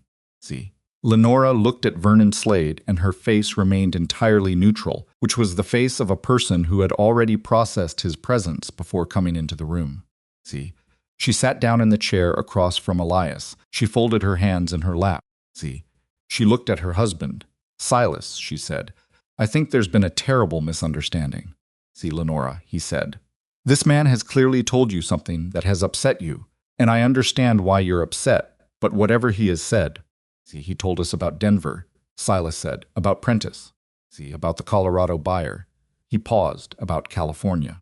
See, something happened in Lenora's eyes. It was very brief and very controlled, and anyone who wasn't watching specifically for it would have missed it entirely. See, it was the look of a woman who has just been told that the wall she built her defense around has already been removed. See, she recalibrated in approximately 2 seconds. I don't know what he's told you, she said, but this man is obviously constructing a story to reduce his own culpability. And I can assure you that any attorney worth his fee will. See, your handwriting, Lenora. See, Elias. See, from across the table. See, he opened the leather case and removed the letter and placed it in front of her, turned so she could read it. See, your stationery, your phrasing. I've handled your correspondence for 11 years. See, I know your writing. She looked at the letter. She looked at it for a long time. See, then she looked up at Silas, and for the first time since she'd come into the room, what was in her face was not performance. See, it was assessment. The frank, cold assessment of a woman deciding how much ground she had actually lost and where the remaining ground was. See, I want my attorney, she said. Your attorney will be here tomorrow morning, Silas said. See, he was sent for an hour ago. Then I have nothing to say. See, that's your right, Elias said. She sat with her hands folded and her spine straight and her face arranged in a composure that cost her something to maintain. Silas could see it costing her now. See, in a way he hadn't been able to see it this morning because he hadn't been looking for it, and she said nothing more. See, the investigators came downstairs. They spoke briefly with Elias. See, There was a discussion about logistics, where Lenora would be held overnight, whether that would be in the house under watch or transported to town. See, the decision made on Elias's advice was the house. See, transport at night on a winter road introduced risks. See, the investigators would remain. Lenora would stay in her room. See, she was told this. She nodded, she stood, she walked to the stairs. See, at the foot of the stairs she paused. She did not turn around. See, she spoke to the wall in front of her, her voice level and precise. See, I'd like to know, she said, how you found out. See, the room was quiet. A wire from Denver, she said. See, something in Prentice's records. The telegram. She stopped. He considered. No. See, the telegram would only have told you that Gideon didn't send it, not who did. She was working through it out loud, with the methodical thoroughness of someone who had planned something carefully and was now auditing where the gap was. See, the notebook. Someone found the notebook. Silence. See, she turned around partway, not quite looking at anyone directly. See, I need to know, she said, because if there's a gap in my planning, I intend to understand what it was. See, it was said with a strange kind of professional dignity, the dignity of someone who is genuinely more interested in understanding the failure than in escaping its consequences. See, was it a gap or was it someone unexpected? Silas looked at her for a moment. See, then he said, someone unexpected. She absorbed this. See, who, she said, and Silas said, that's not something I'm going to tell you tonight. See, she looked at him for another moment. Then she turned and walked up the stairs and did not look back. See, the parlor exhaled. Nora was not in the parlor when any of this happened. See, she had stayed in the kitchen through all of it, because nobody had asked her to go anywhere else, and in the kitchen was where she was supposed to be. See, but she had heard the footsteps on the stairs. She had heard the particular quality of silence that followed Lenora going up. See, and she had been aware, in the way she was aware of most things, that something significant had just completed itself in the room above. See, she set the last of the dinner dishes aside. She thought about Lenora's question. See, was it a gap, or was it someone unexpected? She thought about what it meant that Lenora Blackwood's first instinct, even in defeat, was to audit the failure. See, to understand it technically, it was, Nora acknowledged quietly to herself, a form of intelligence. See, a cold and entirely self-serving form, but intelligence nonetheless. See, she thought about Silas's answer. Someone unexpected. See, which was accurate as far as it went. She had not been part of any plan. See, she had not been asked. She had simply been awake at midnight, and she had stopped walking and she had listened. See, May came and stood beside her at the work table. Is it finished? May asked. See, quietly. For her daughter's ears only. Not quite, Nora said. See, but almost. May looked at her for a long moment.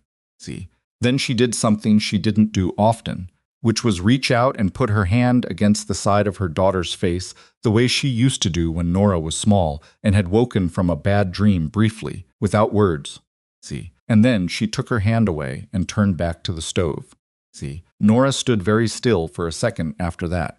Then she picked up the dish she'd been drying and finished drying it. See, the attorney arrived the next morning.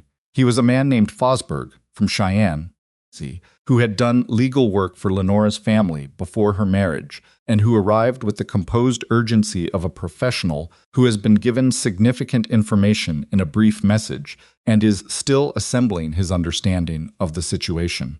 See, he spent 2 hours with Lenora upstairs before coming down to speak with Elias. See, the conversation between Elias and Fosberg lasted another hour and took place in the study with the door closed. See, Nora could hear the tones of it from the hallway where she was working, not words, just the rhythm of the conversation, which moved through several phases she could identify by cadence alone. The phase of opposing positions, see, the phase of documentation review, the phase of reluctant acknowledgement, and finally, the phase of negotiation. See, Fosberg came out of the study at noon looking like a man who had gone in with a strong hand and discovered it was considerably weaker than advertised. See, he went back upstairs to Lenora. He was up there for 30 minutes. See, when he came back down, he asked to speak with Elias again. See, Lenora, through Fosberg, was willing to provide a full account of her communications with Prentice in exchange for specific considerations regarding the charges. See, Fosberg laid these out in careful legal language. See, Elias listened, made notes, and said he would need to consult with his client. See, he came to find Silas in the barn, where Silas had gone an hour earlier because he needed to be somewhere that wasn't the house for a while, and was doing something practical with his hands in a way that helped him think. See, she's offering information about Prentice's other operations, Elias said. See, apparently Prentice isn't only in land brokerage. See, there are other clients, other arrangements. He paused. See, the investigators are going to be very interested. See, what does she want in return? Silas said. Elias told him. See, Silas listened.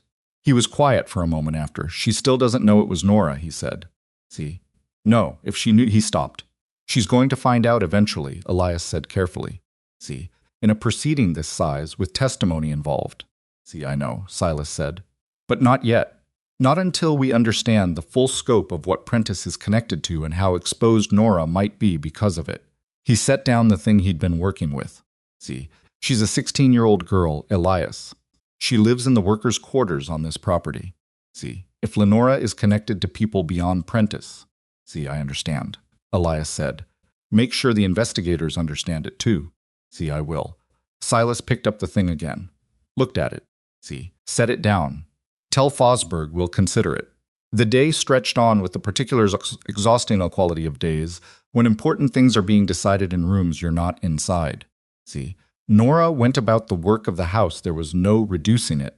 The work was constant regardless of circumstances, and she watched and she listened and she put together, piece by piece, the shape of what was happening. See, the way she always assembled things from the sounds and silences and small observable details that other people walked past. See, by mid-afternoon she had concluded that Lenora was cooperating.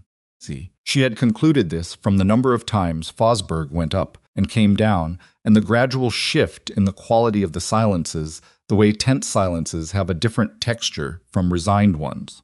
See, and resigned ones have a different texture from the silence of a situation that is being resolved. See, she was correct. The formal documentation of Lenora's cooperation was signed at 4 in the afternoon. See, it was, Elias would later say, one of the more complex documents he'd produced in 11 years of territorial practice, and it still had gaps in it that would need to be addressed in further proceedings. See, but it was signed. At 5 o'clock, 2 of the investigators departed with Vernon Slade. See, he was cooperative, formal, and entirely unsentimental about the departure. See, he shook nobody's hand. He did not look at the house as they rode away. See, he had assessed his position and acted accordingly. And now he was moving to the next phase, which he would navigate the same way. He navigated everything with professional pragmatism and an absence of unnecessary sentiment. See, at 5:30, Fosberg came downstairs with Lenora. See, she was dressed for travel, which was something nobody had discussed with her, but which she had apparently decided was the appropriate presentation. See, her trunk, she indicated, was packed and ready. She would not require assistance with it. See, she came through the front parlor toward the entry hall, where Silas was standing with Elias and one remaining investigator. See, she stopped in the middle of the parlor. She looked at Silas for a long moment. See, the ranch, she said. You'll manage it well. I always have, he said. See, she absorbed this without reaction. Then she looked around the parlor at the furniture she'd ordered, the wallpaper she'd chosen. See, the small details of a space she'd spent years arranging to her own specifications, and her expression moved through something brief and complex that Nora, standing in the hallway with the door slightly open, watched with careful attention. See, it was not guilt. Nora had wondered if it would be guilt. See, but what moved through Lenora Blackwood's face in those 3 seconds was something closer to grief, and Nora found that more unsettling than guilt would have been, because grief was harder to dismiss. See, then Lenora turned away from the parlor and walked to the front door. See, she did not look toward the hallway. She did not look at the kitchen. See, she would not, Nora knew, think to look there. Fosberg opened the front door. See, the cold evening air came in. Lenora stepped through without hesitating, and the door closed behind her. And that was the end of 11 years of Lenora Blackwood at Red Hollow Ranch. See, Silas stood in the entry hall for a moment after the door closed. See, he did not say anything. He did not look like a man who had won something. See, he looked like a man who had survived something, which is a different expression, and one that requires a different kind of recovery. See, Elias said quietly. See, it's done, Silas. See, I know, Silas said. See, the proceedings will take time, but the core of it is settled. See, I know, he said again. He walked through the house to the kitchen. See, Nora was at the work table. May was at the stove. The kitchen smelled of dinner being made, the same smell it had every evening, the entirely ordinary smell of food being prepared for people who needed to eat. See, Silas stood in the doorway for a moment, looking at the two of them going about the work of the kitchen in the easy automatic rhythm of people who have done this together for a long time. See, he thought about what Elias had said on the ride back from the mountain. See, about the girl who had figured out, without being told, that the plan required Silas to seem like he was walking into it voluntarily. See, he thought about $800 and a leather notebook and a midnight conversation heard through a parlor window by someone nobody ever looked at twice. See, he thought about what it meant that the thing that saved his life was not a plan or a weapon or a piece of legal maneuvering, but the simple fact that a 16-year-old girl had been awake at midnight and had decided not to keep walking. See, Nora, he said. She looked up. I owe you something I don't have a word for, he said. See, it came out plainer than he'd intended, without the formality he'd been shaping it toward, and he decided that was probably the right way for it to come out. See, Nora looked at him for a moment. You don't owe me anything, she said. See, I heard something that needed acting on. I acted on it. See, that's not nothing, he said. No, she agreed, in the matter-of-fact tone she used for things that were simply true. See, but it's not a debt either. May was standing at the stove with her back to the room, and she was very still in the particular way that meant she was listening with her entire body. See, Silas nodded slowly. He accepted this with the directness it deserved, which was the right response.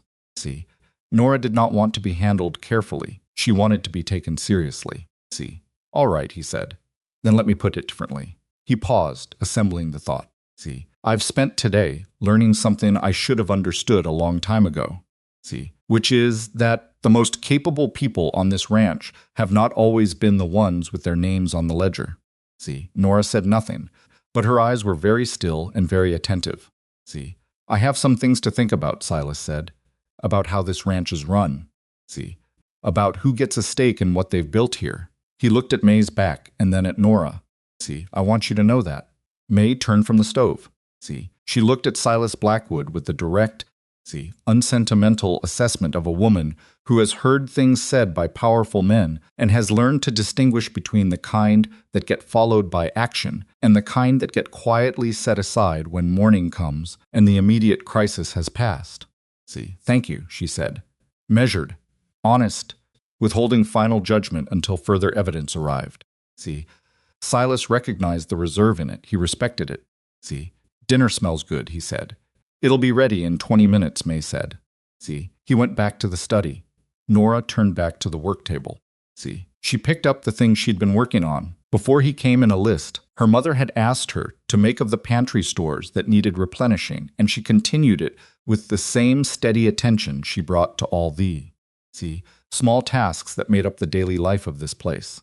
See, but her mind was doing what it always did, quietly, underneath the surface work. See, it was running numbers. See, it was thinking about what Silas had said and what it might mean, and what the realistic probability was that a man who had just survived an attempt on his life would follow through on a statement made in a kitchen to a cook and her daughter. See, she thought the probability was better than most people would assume. See, she thought this because she was good at reading people, and what she had seen in Silas Blackwood's face in the kitchen doorway was not the look of a man saying something polite to fill a space. See, it was the look of a man who had decided something and was notifying people of the decision. See, those were two different things. She finished the pantry list. See, she started on the bread for tomorrow. See, outside the kitchen window, the last light left the sky entirely, and the yard went dark and cold, and the stars came out over Wyoming territory the way they did in winter, sharp and merciless and very far away. See, and at Red Hollow Ranch, for the first time in days, the night was quiet. See, the proceedings took 4 months. That was the part nobody talked about afterward, not the capture on the mountain road, not the confession in the parlor. See, not even Lenora walking out the front door in her travel clothes, with her trunk packed and her face arranged in that final controlled composure. See, what nobody talked about was the 4 months after. See, the slow, grinding legal machinery of the Wyoming Territory working through depositions and documentation, and the careful assembly of a case that would hold up against Fosberg's considerable skill and Lenora's considerable composure. See, Nora testified in February. She had known it was coming. See, Elias had told her in December, sitting in the kitchen with May present, laying out in precise and honest terms what testifying would require and what it would expose her to. See, he'd been direct about it, which she appreciated. See, he didn't soften it or manage it, or talk around the difficult parts the way adults sometimes did when they were delivering hard information to young people and had decided in advance that the young person, see, needed to be protected from the full weight of it. See, Elias treated her like someone who could handle the full weight of it. See, she could. The courtroom in the territorial seat was larger than anything Nora had been inside before. See, with high ceilings and wooden floors that amplified every sound and benches filled with people who had come because the case had gotten into the newspapers in December and had not left them since.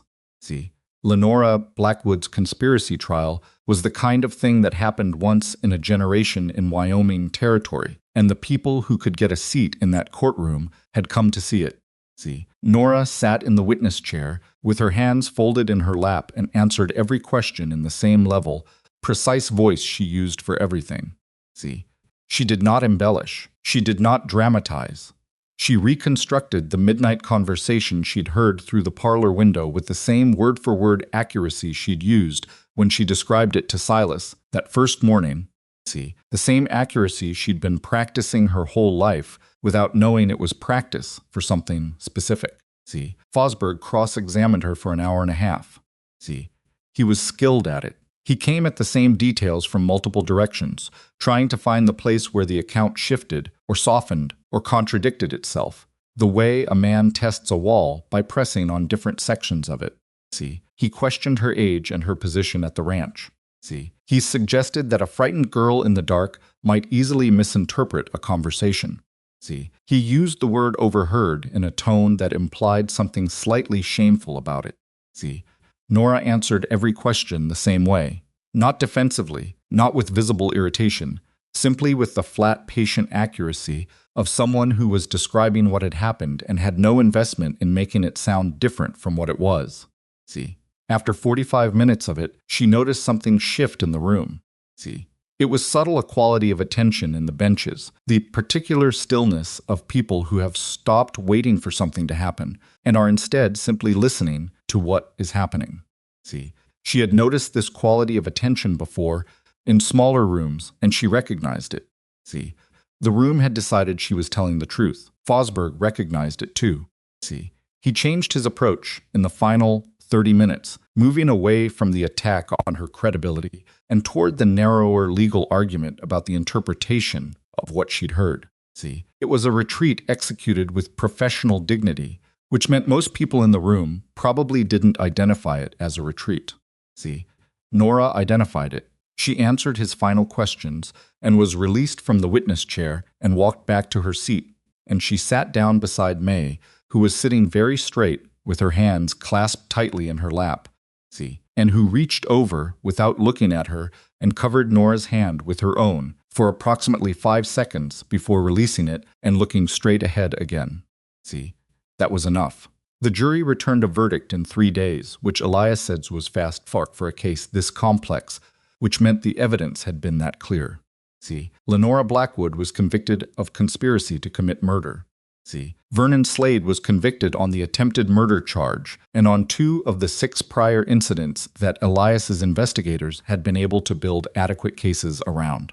See, Aldous Prentice in Denver was arrested within 2 weeks of the trial's conclusion, and the subsequent unraveling of his operation occupied territorial investigators for most of the following year and touched people in 4 different states. See, Lenora's sentencing was on a Thursday in early March. See, Silas did not attend. See, he had attended every day of the trial itself, sitting in the front row with Elias beside him, watching the proceedings with the focused attention of a man who understood that the institution of the court required his presence and his respect. See, he had sat through Vernon's testimony and through Fosberg's arguments and through 3 days of jury deliberation without visible distress, which was a performance of composure that cost him something. See, though he would not have used the word performance. See, but the sentencing he did not attend. He told Elias he'd heard everything he needed to hear. See, Elias did not argue with him. He spent that Thursday at Red Hollow, riding the boundary fences of the North Pasture alone, which was something he sometimes did when he needed to think without the noise of other people's thoughts in the way. See, the North Pasture in early March still had winter in it, ice at the edges of the creek, frost in the shadows of the rocks, the grass brown and flattened from months of cold. See, but there was something else in it too, something at the edges, the very beginning of something that wasn't quite spring yet but was thinking about it. See, he rode for 3 hours. He thought about 11 years. See, he thought about what it cost a person to be that wrong about someone for that long, and whether there was a productive way to account for it, or whether it was simply a thing you carried and worked around. See, he thought about the ranch and the herd and the railroad negotiations that had been waiting since November and would need his attention now. See, he thought about Gideon, who had been running the daily operations with characteristic competence through the entire 4 months of proceedings, and who deserved considerably more recognition for that than he'd been given. See, he thought about May Whitlock, who had spent 6 years cooking in his kitchen and whom he had never once sat down and had an actual conversation with. See, he thought about Nora. He had thought about Nora quite a bit since November. See, not in the way that required any discomfort. She was 16 years old, and he was a man in his 50s, and the thought was nothing like that, but in the way that a person thinks about something that, see, has changed their understanding of something else. See, Nora had changed his understanding of his own ranch. See, of the people on it, of the gap between what he had assumed about the people around him and what was actually there if he'd had the sense to look. See, he had built Red Hollow on a theory of hierarchy that he'd never examined because he'd never had reason to. See, the people at the top made decisions. The people at the bottom did the work the decisions required. See, it was the way things were organized everywhere he'd ever been, and it had produced, in his case, a prosperous and reasonably well-run cattle operation. See, he had considered himself a fair employer. He paid decent wages. See, he didn't work people past reason. He fixed things when they broke. See, he had never once asked the 16-year-old daughter of his cook what she was working on in the margins of her school book. See, he had never thought to. See, and that girl had saved his life, with nothing but a capacity for careful attention that had been growing in the shadows of his ranch for years, entirely unrecognized, entirely unsupported, in the small cold hours when everyone else was asleep. See, he pulled the horse up at the north fence line and sat there for a while in the cold morning air, looking across the pasture. See, then he rode back. He had things to do. The first thing he did was sit down with Gideon. See, not in the study, not in any formal arrangement of furniture that suggested a meeting between an employer and an employee. See, he sat with Gideon at the table in the tack room, which was where Gideon spent most of his non-riding hours in winter, and which smelled permanently of leather and saddle soap and the particular dusty warmth of a room with good insulation. See, he put a pot of coffee on the small stove, and he sat across from Gideon, and he said what he'd been thinking about for 4 months. See, Gideon listened. He was a man who listened well when the situation called for it, which was one of the qualities that made him a good foreman. See, he listened to the full shape of what Silas was saying before he responded to any part of it, and when he responded, it was with the directness of a man who did not use extra words. See, ownership stake, Gideon said. 10% to start, Silas said. See, tied to the operation's performance. If the railroad contract closes the way Elias thinks it will, that 10% becomes worth considerably more in 3 years than it is today. See, Gideon looked at his coffee for a moment. That's a significant thing to offer a man, he said. See, you've been here 14 years, Silas said. You ran this operation for 4 months while I was dealing with the trial.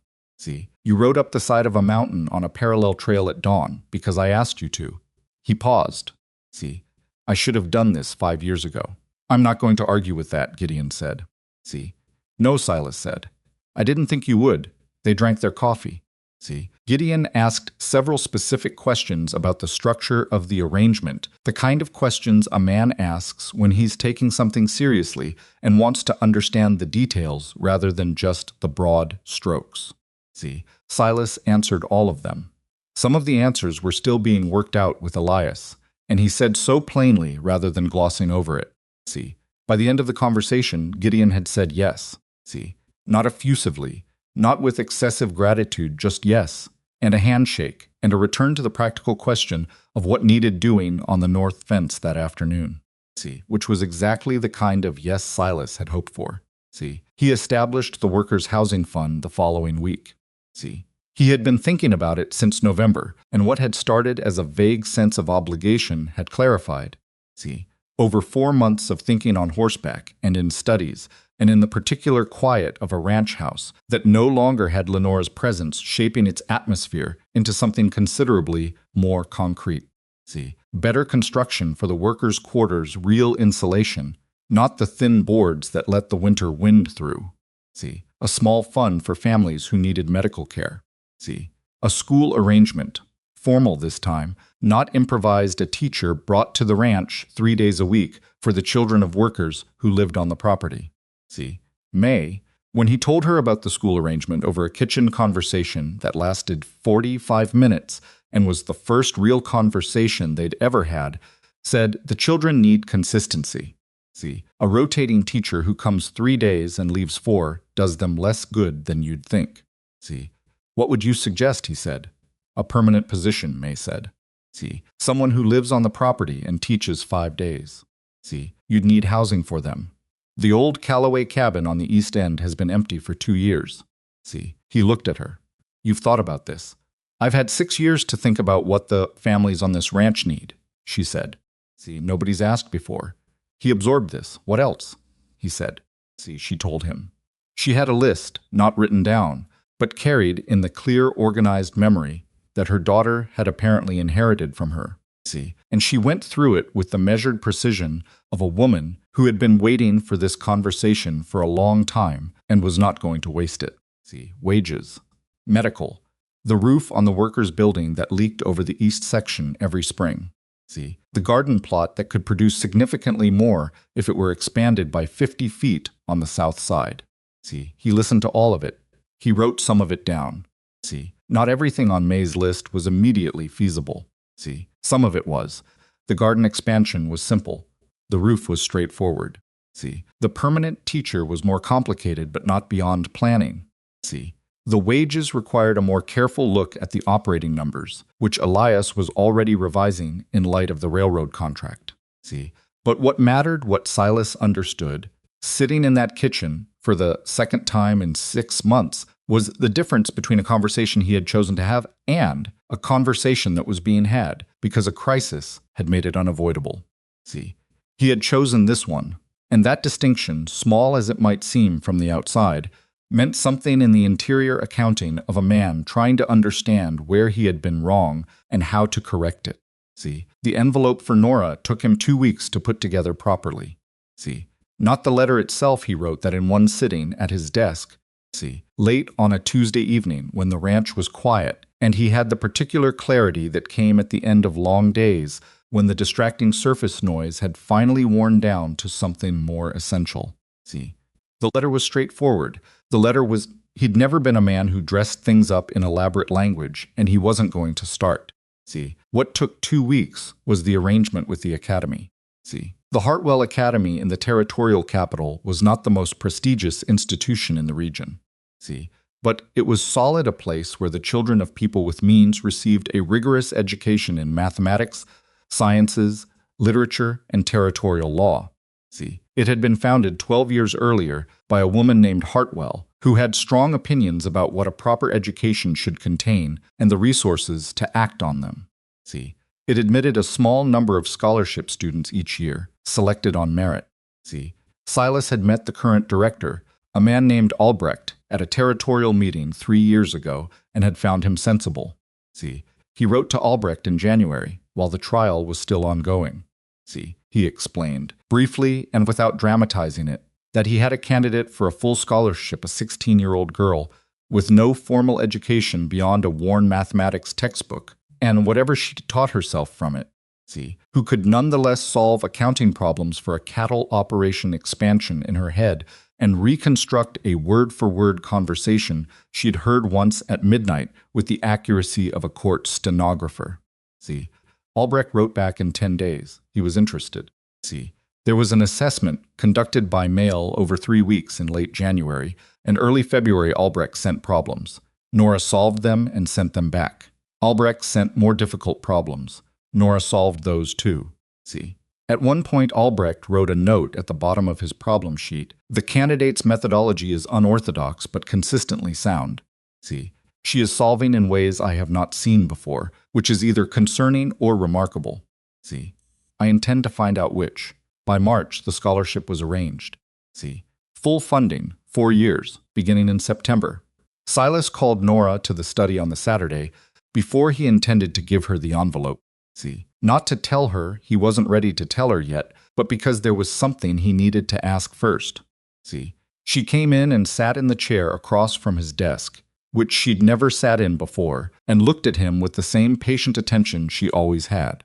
See, and he thought briefly about the first time he'd really looked at her standing at the front gate in the freezing morning, catching his sleeve, no panic in her voice, just certainty, and how different that was from the way he'd been looking at her. See, or rather not looking at her for the 6 years before it. See, I want to ask you something, he said. See, and I want you to answer honestly. See, which I suspect won't be a problem. See, all right, she said. If you could do anything, he said. See, not what's available to you, not what's practical given what you have.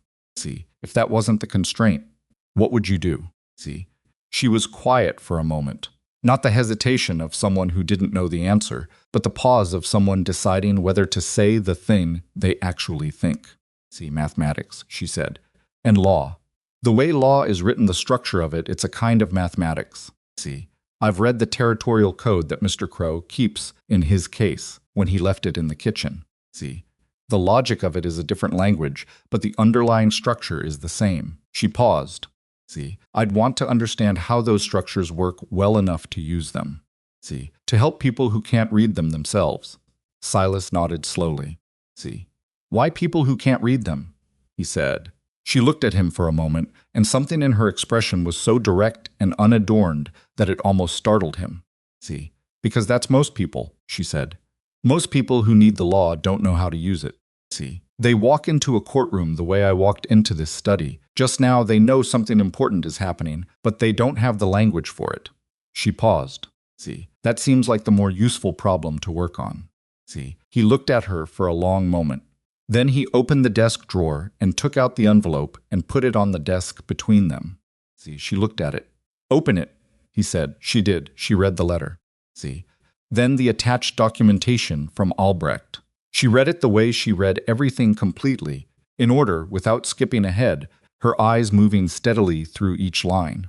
See, when she finished, she set it down on the desk and looked at it for a moment, and then looked up at him. See, this is for 4 years, she said. Yes. Mathematics and territorial law. See, that's what Albrecht confirmed is available. She was quiet for a moment. See, he watched her face move through something complicated, not the easy, grateful overflow that people expected from moments like this, but something considerably more mixed. See, something that had gratitude in it, but also a kind of fierce, uncomfortable weight, the weight of a thing that is genuinely wanted, and therefore genuinely frightening to accept. See, my mother, she said. May stays, he said immediately. See, her position, her wages which are being revised upward as of this month, you should tell her that, and the cabin we're renovating on the property's east end is available to her if she'd prefer more space. See, her situation does not depend on yours.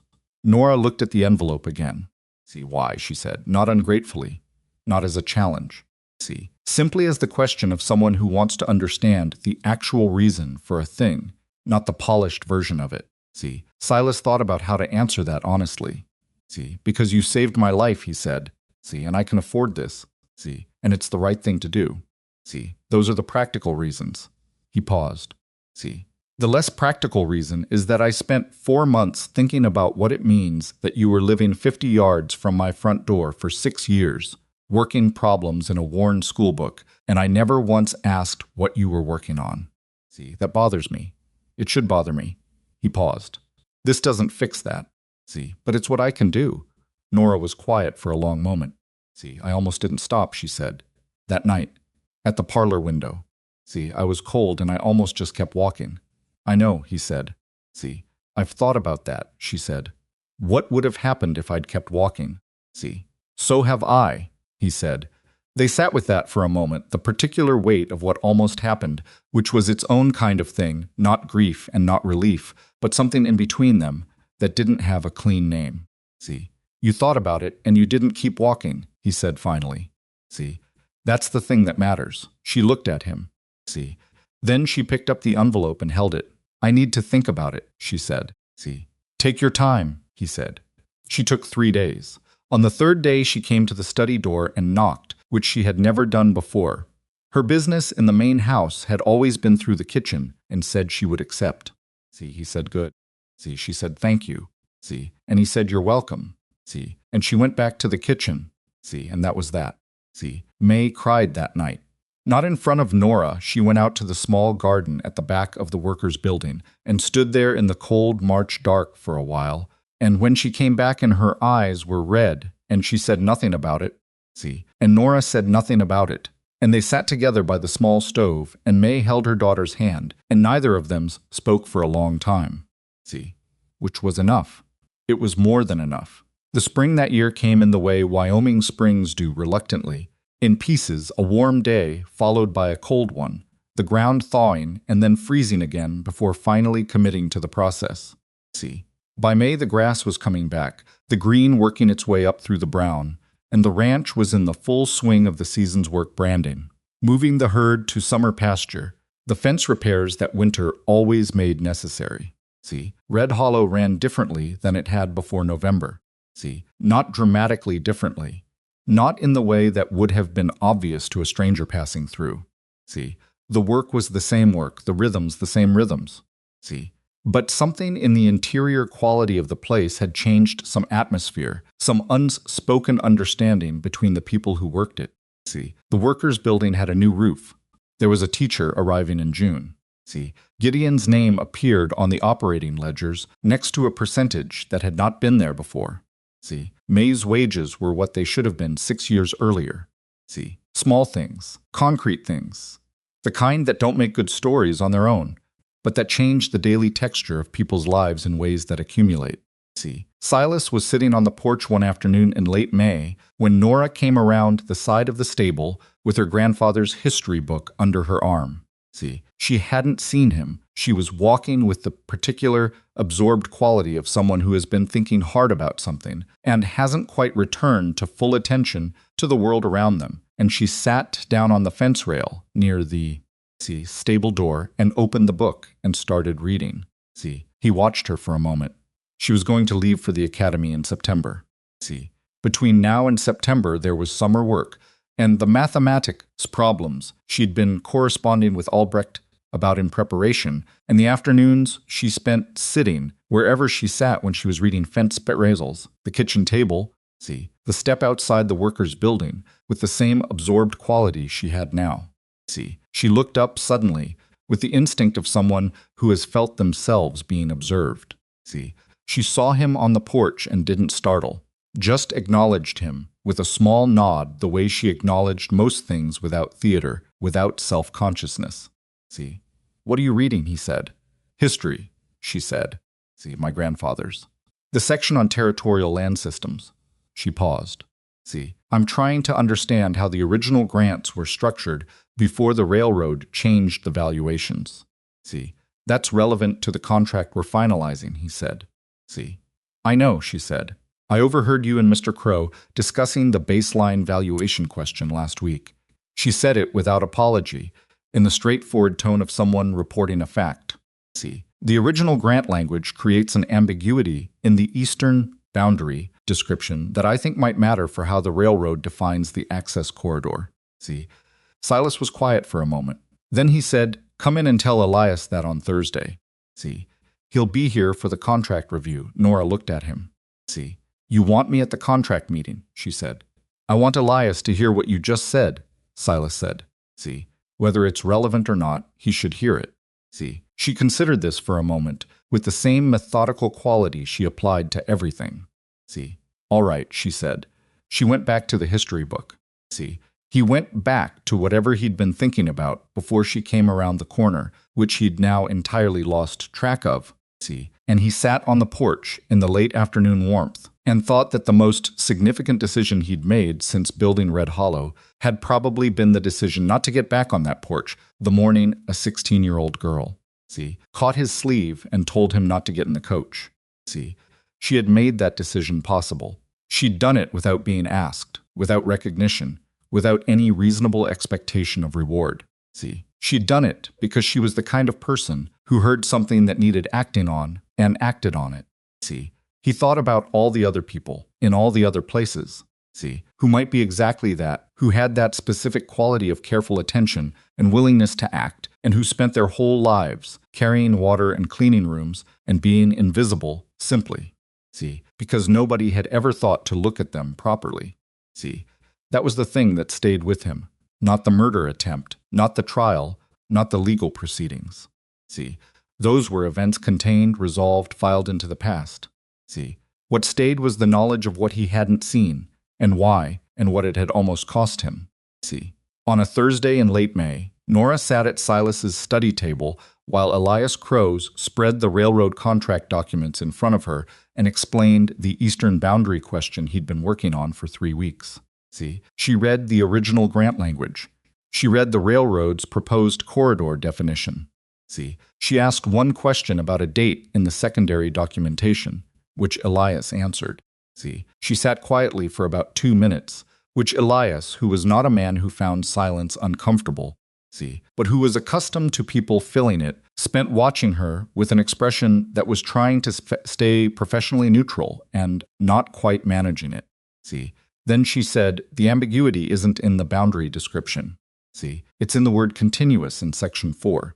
See, the railroad is reading continuous as meaning uninterrupted geographic access, but the original grant used the word in a different legal sense, continuous in time, meaning the access right persists regardless of ownership transfer. See, those are different things. If you let the railroad's reading stand, they establish a geographic interpretation that limits your flexibility to adjust the access corridor in future renegotiations. See, Elias looked at her for a long moment. Then he looked at Silas. See, then he looked back at Nora. Where did you get that distinction, he said. See, the territorial code, she said, section 12. See, the same word appears in a water rights contest, and the legislative notes define it explicitly. She paused. See, I read the code in December, while I was waiting. She said the last part without particular emphasis, but both men understood what she'd been waiting for. See, Elias picked up the contract document.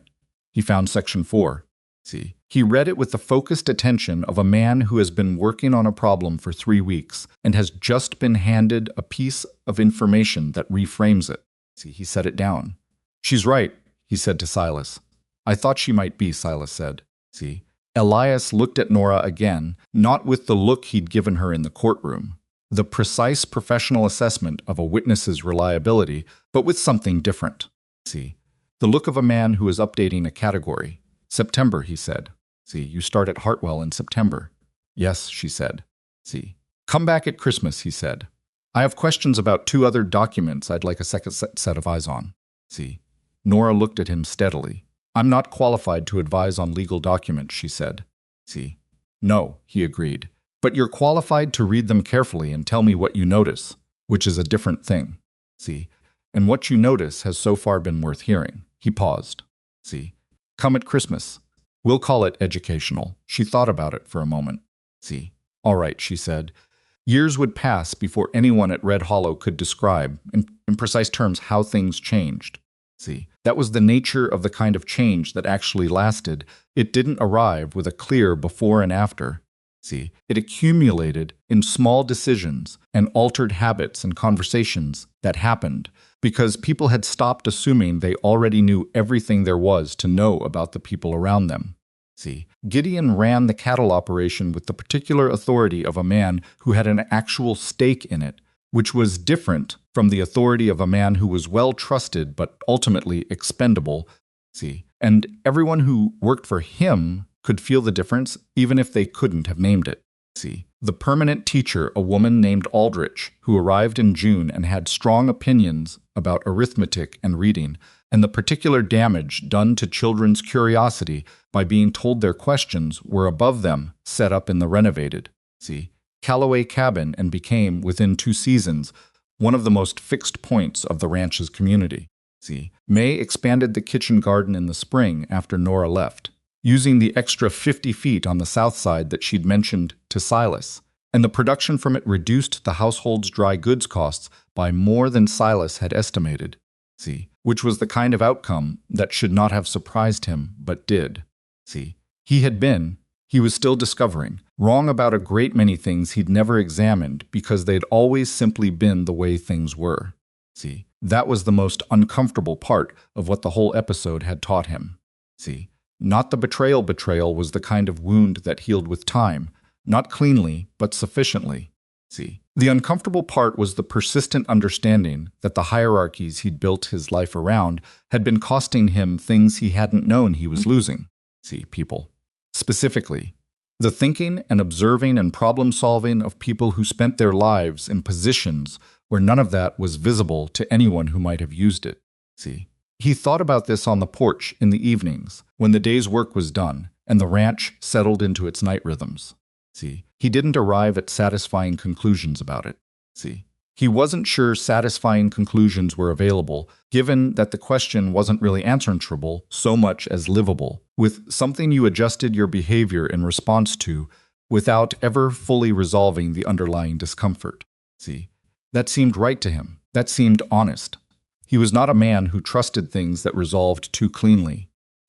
Nora came back at Christmas, as she'd agreed.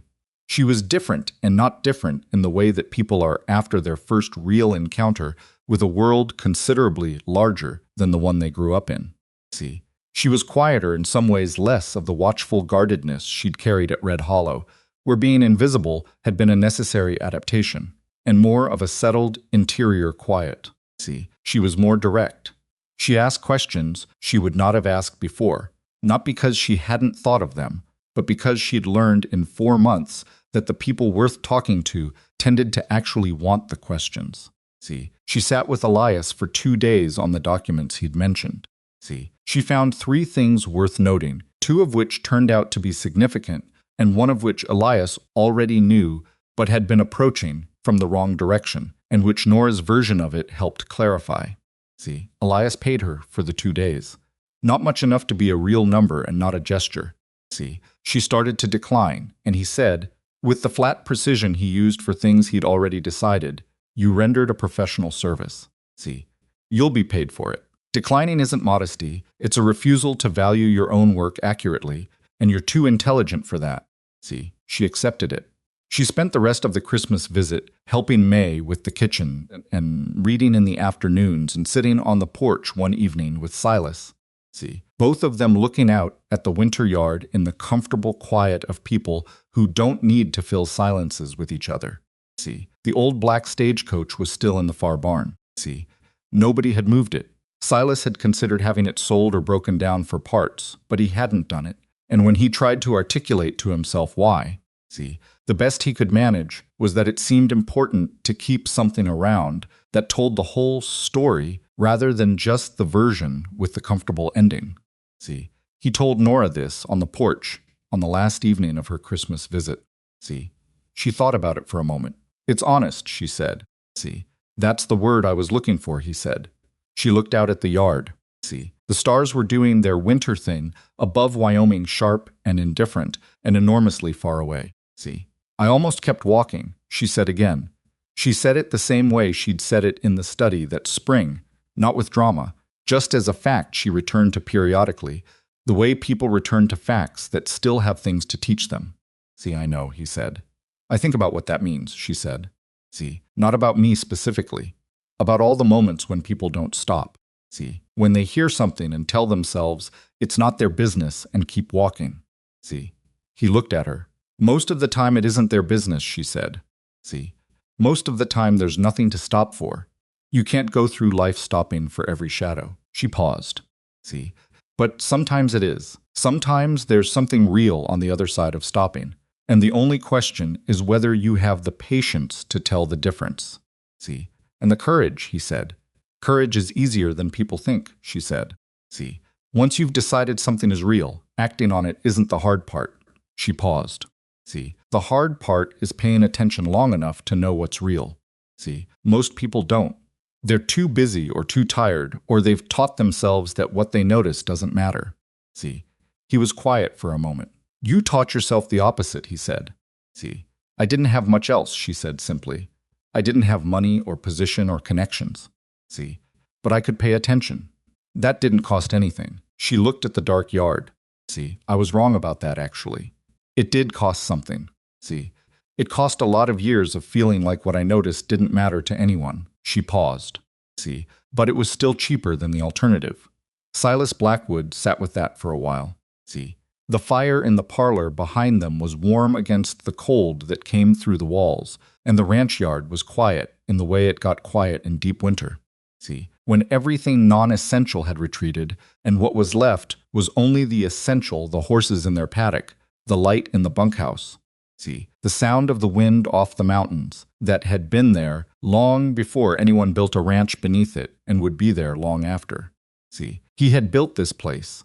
He had built it with hard work and decent judgment and a few fortunate breaks and the kind of persistent will that doesn't stop when things get difficult. See, he was proud of it in the particular way that people are proud of things they've made with their own hands. See, and he had almost lost it, not to drought or cattle sickness or the railroad, not to any of the external forces he'd spent 40 years preparing defenses against, but to his own failure to look at what was right in front of him. See, the people he'd decided without examination weren't worth fully seeing. See, the woman sleeping in a brass bed 200 feet away, who had understood, before he had, that his assumptions were the opening she needed. See, and the 16-year-old girl, with cold fingers and a worn schoolbook, standing in the dark beside a window she could have walked away from, deciding, without anyone asking her, to decide that what she'd heard was worth the risk of saying something. See, he was alive because she had paid attention. See, he was better at the running of this ranch, at the understanding of the people on it because of what paying attention to her in return had cost him in comfortable certainties he'd stopped questioning long before he should have. See, that was not a lesson that came with a clean resolution. See, it was the kind of thing you lived with and worked from, year by year, decision by decision, in the ordinary ongoing business of trying to do better than you did before. See, he thought there were worse things to carry. Nora went back to the academy in January. See, she wrote occasionally practical letters, specific, asking about ranch business developments with the focused interest of someone who was building a larger picture piece by piece. See, she came back in the summers and worked and read and sat with Elias on the documents he continued to put aside for her, and she grew into the kind of person she'd been becoming all along, not transformed, not reinvented, see, but more fully herself than the invisible girl in the workers' quarters had been permitted to be. See, the last summer before her final year at the academy, Silas offered her a position. See, not as a charity or a continuation of obligation, but as a business proposition, the kind he'd make to any qualified person who could do work he needed done. See, he laid out the terms the same way he'd laid out the terms with Gideon, specifically and honestly, with the numbers on the table rather than gestured at. See, she took 3 days to consider it, the same 3 days she'd taken with the scholarship envelope. See, then she came to the study door and knocked and said she would accept. See, he said good. She said thank you. He said you earned it. See, and that was how Nora Whitlock, the quiet daughter of a ranch cook, became the person who helped run one of the most respected cattle and land operations in Wyoming territory, not because anything had been given to her, see, but because she had spent her whole life paying careful attention in rooms where nobody thought to watch her, and had finally found herself in a room where that was worth exactly what it deserved. See, she passed the old black stagecoach sometimes, going between the buildings, and she looked at it The way you look at things that remind you of who you used to be before you knew what you were capable of, not with nostalgia exactly, see, and not with pride exactly, but with the sober recognition of someone who understands that the most moments of life often look, in the moment, see, like nothing more than a cold night and a lit window and a choice about whether to keep walking. See, she had not kept walking. See, and the story of Red Hollow Ranch, its people, its partnerships, its slow and imperfect transformation into something more honest than it had been, had followed from that single, unremarkable, entirely necessary act of stopping.